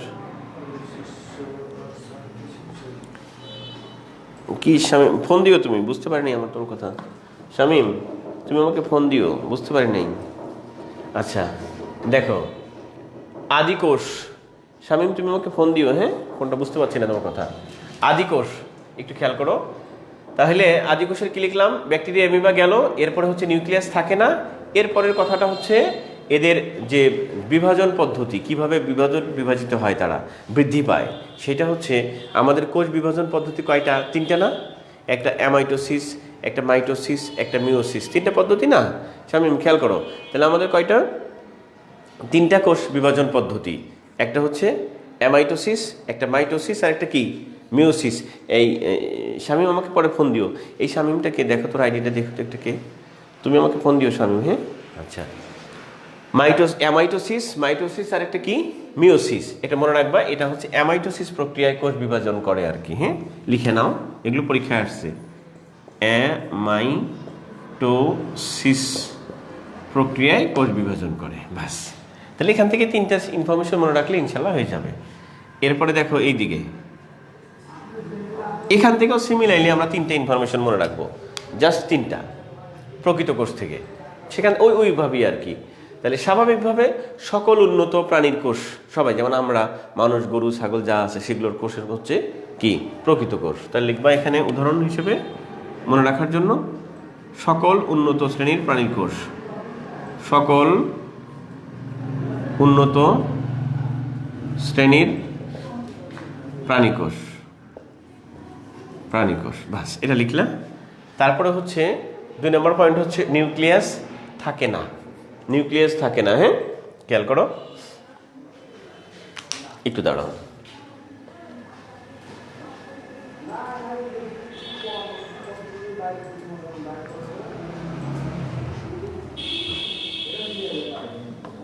আচ্ছা খেয়াল করো, তাহলে এখানে যদি নিউক্লিয়াস না থাকে তাহলে এখানে নিউক্লিয়াসটা আছে, হ্যাঁ আইডিয়াল। তাহলে এখানে নিউক্লিয়াস থাকে, তাহলে নিউক্লিয়াস যুক্ত কোষ, নিউক্লিয়াস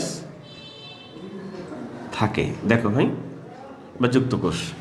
আর এটা লাস্টের ইনফরমেশন হচ্ছে এরা অ্যামাইটোসিস প্রক্রিয়ায়, তাহলে এরা কি হবে, রেস্ট অফ দেম বাকি যা আছে সেটা কি কি, মাইটোসিস আর মিওসিস। দেখো মাইটোসিস এবং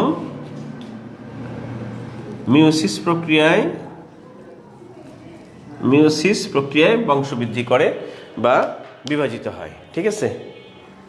আচ্ছা গেল। এবার এই শামীম, তুমি শামীমই তো, তুমি এটা কি বুঝতে পারো না একটু লেখো, আর নাইলে আমার পার্সোনালে যদি এখানে লিখতে সমস্যা আমার পার্সোনাল মেসেজে টেক্সট করো, অথবা এখানেই লেখো তুমি, হ্যাঁ। আচ্ছা তুমি লিখবা, অবশ্যই লিখবা, হ্যাঁ। নেক্সট ক্লাসে ঢোকার আগে অবশ্যই তোমার আনসারটা দিয়ে ঢুকবা, তুমি কি লিখতেছো কি আমি বুঝতে পারি নাই, অবিশ্বাস্য ব্যাপার কি লেখো, এখনই লেখো, দ্রুত লেখো। আচ্ছা এবার এটা একটা গেল, এটা একটা গেল, তাই হ্যাঁ বুঝতেছো। এখন আমরা এইটা নিয়ে একটু পড়বো, প্রকৃত কোষ নিয়ে। তো লেখো নেক্সট পয়েন্টে, পরবর্তী পয়েন্টে লেখো, প্রকৃত কোষ আবার প্রধানত দুই প্রকার। প্রকৃত কোষ আবার প্রধানত দুই প্রকার। প্রকৃত কোষ আবার প্রধানত দুই প্রকার।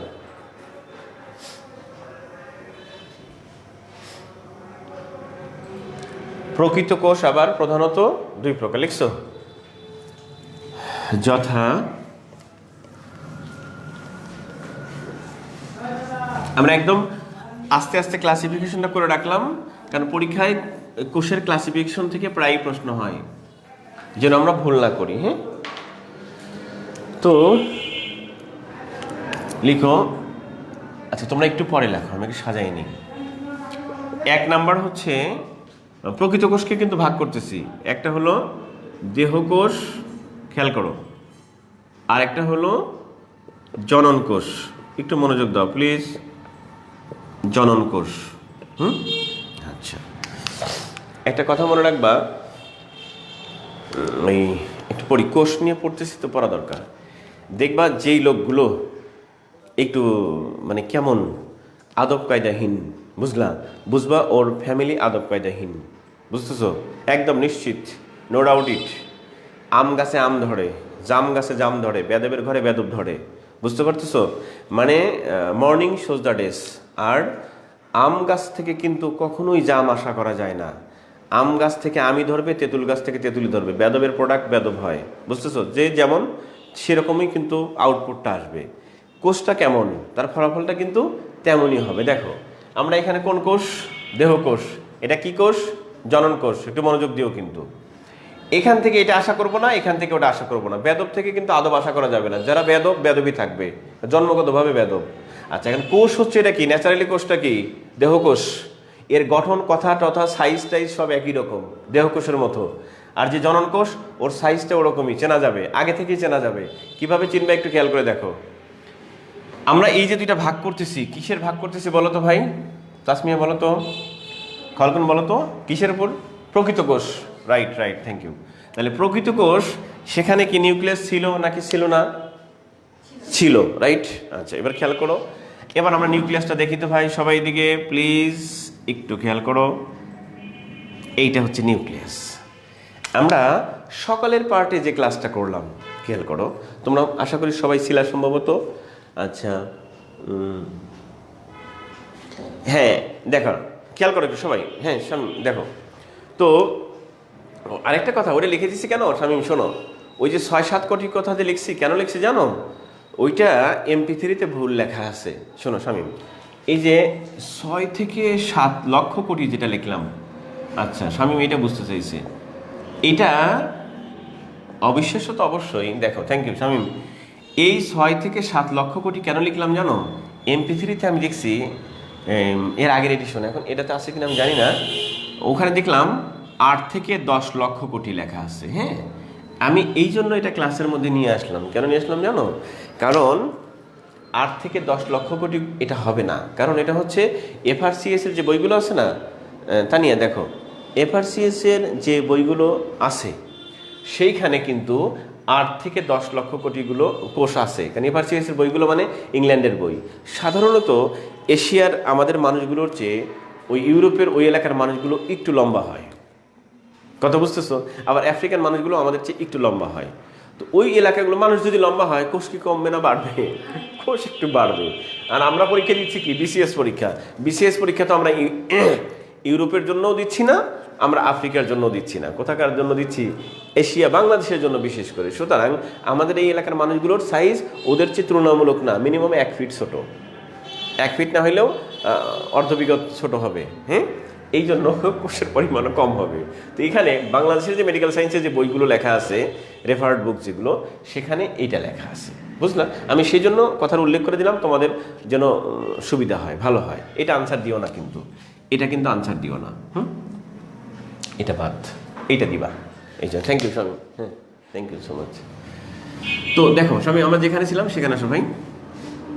আমরা ছিলাম হচ্ছে দেহকোষ এবং জনন কোষ। খেয়াল করো, তো দেহকোষ এবং জনন কোষ দুইটাই প্রকৃত কোষের ঘটনা, তাই তো? তো প্রকৃত কোষ মানে তার মধ্যে নিউক্লিয়াস আছে। আর আমরা সকালের সেশনে ক্লাস করেছিলাম ভাই যে নিউক্লিয়াসের একটা 7টা যে গঠন উপাদান, তার মধ্যে একটা উপাদানের নাম হচ্ছে ক্রোমোজোম। সকালে পড়লাম আমরা, সকালে বেশি যারা ক্লাস করেছো এখানে। তাহলে সেই ক্রোমোজোমের সাইজটা কেমন ছিল দেখো তো। আমরা দেখেছিলাম এরকম কেশর মতো, তন্তুর মতো, নেটের মতো এরকম ভিতরে ছিল, সেগুলোকে বলছিলাম chromosome. On the basis of chromosome, ক্রোমোজোমের উপর ভিত্তি করে আমরা মূলত দুইটা নাম দিয়েছি। এই ক্রোমোজোমগুলোকে প্রকাশ করা হয়, এই ক্রোমোজোমের সংখ্যাগুলোকে বায়োলজিতে, চিকিৎসা বিজ্ঞানে প্রকাশ করা হয় হচ্ছে ক্রোমোজোম। তো ক্রোমোজোম, ক্রোমোজোম, আসো বসো। ক্রোমোজোম, এই ক্রোমোজোমকে, হ্যাঁ বসো বসো। ক্রোমোজোমকে প্রকাশ করা হয়, নিয়ে যাও, নিয়ে যাও, নিয়ে যাও। ক্রোমোজোমকে প্রকাশ করা হয় স্মল এন দ্বারা, খেয়াল করবা কিন্তু। তাহলে ক্রোমোজোমকে কি দিয়ে প্রকাশ করি আমরা? স্মল এন, ক্যাপিটাল এন না কিন্তু। তাহলে বিজ্ঞানীরা আবার বলছেন এই যে ক্রোমোজোমগুলো আছে, সেই ক্রোমোজোমগুলো দেখা গেছে গবেষণা করে কোনো কোনো কোষের মধ্যে জোড়া জোড়া আছে, কোনো কোনো কোষের মধ্যে একা একা, সিঙ্গেল সিঙ্গেল আছে। এই যে ক্রোমোজোমের থাকার ধরন, অবস্থান, বৈশিষ্ট্য, এটার উপর ভিত্তি করে বিজ্ঞানীগণ কোষকে 2 ভাগে ভাগ করেছেন। যেই কোষের মধ্যে ক্রোমোজোমগুলো ডাবল ডাবল আছে, হ্যাঁ শামিম দেখো, থ্যাংক ইউ ভাই। যে কোষের মধ্যে ক্রোমোজোমগুলো ডাবল ডাবল আছে, একসাথে কাপলড, তাদেরকে আমরা বলি দেহকোষ।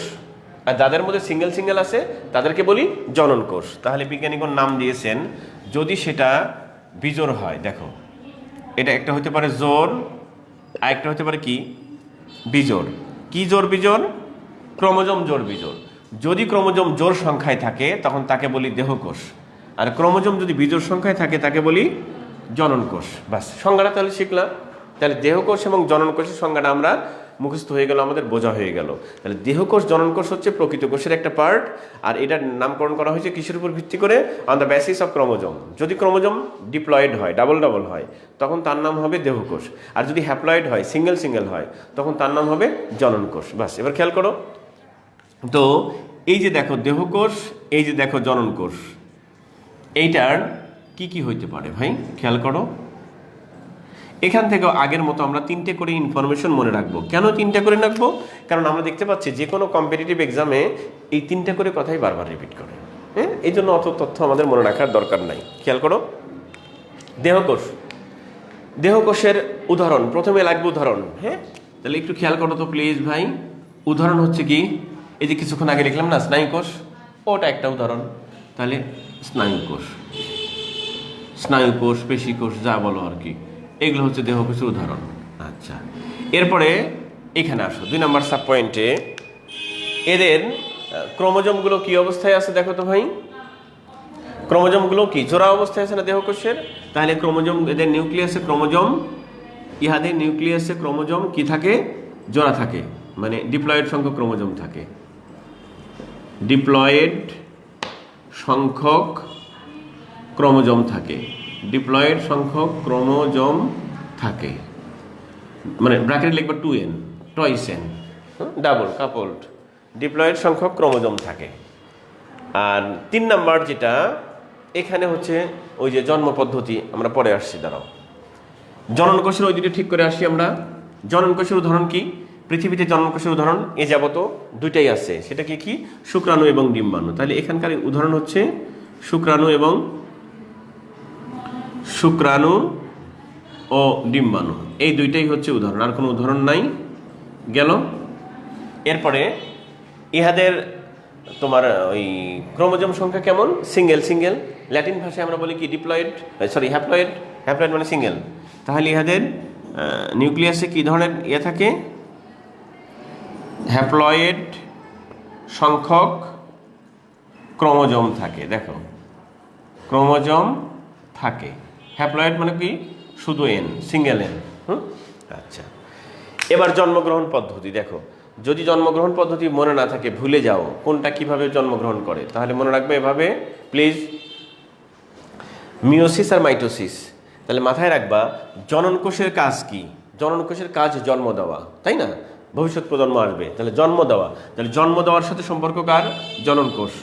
আরেকটা কথা, আমরা ওই যে গ্রামে যে জমি আছে, কৃষকেরা, বাবা মা ওনারা বা আত্মীয় স্বজন যারা আছে আমাদের গ্রামে, তারা কি করেন? সেটা ওই ফসল ফলায়। তো ফসল ফলায় কোথায়? জমিতে। তাহলে ফসল জন্ম দেওয়া বা ফসল ফলানো, তার সাথে সম্পর্ক কার? জমির। তাহলে এই কথাটা একটু কষ্ট করে মনে রাখবা। দেহকোষ জননকোষ যখনই আসবে তখন তুমি এই কথাটা একটু কষ্ট করে মনে রাখবা। কি মনে রাখবা? জমি কথাটা মনে রাখবা। তাহলে ফসল জন্ম দেয় কোথায়? জমিতে। তাহলে জন্ম দেওয়ার সাথে সম্পর্ক কার? জমির। জন্ম দেওয়ার সাথে সম্পর্ক কার? জমির। এই জমি কথাটা মনে রাখবা। তাহলে জমি কথাটা মনে রাখার পরে আমরা সিঙ্গেলি উচ্চারণ করবে হবে। দেখো, জতে জননকোষ, মিতে মিওসিস, বোঝা যাচ্ছে? তাহলে এটা হচ্ছে জতে জননকোষ, মিতে মিওসিস, বুঝলা? মিওসিস, তাহলে একটু দারুণ হয়ে গেল না? তাহলে মিওসিস হচ্ছে জননকোষ, তাহলে অবভিয়াসলি অপরটা কি? দেহকোষ, মাইটোসিস, অবভিয়াসলি। তাহলে এখানে লিখবো আমরা যে ইহারা কোষ বিভাজন হয় কিভাবে? মাইটোসিস প্রক্রিয়ায় কোষ বিভাজিত হয়। মাইটোসিস প্রক্রিয়ায় কোষ বিভাজিত হয়। আর এখানে কি হয়? মিওসিস প্রক্রিয়ায় কোষ বিভাজিত হয়। এই কয়টা কথাই পরীক্ষায় আসছে, সবগুলো বিসিএস এর প্রশ্ন। এখানে যা লেখা আছে সব বিসিএস এর প্রশ্ন। এভাবে একটু লিখে নাও।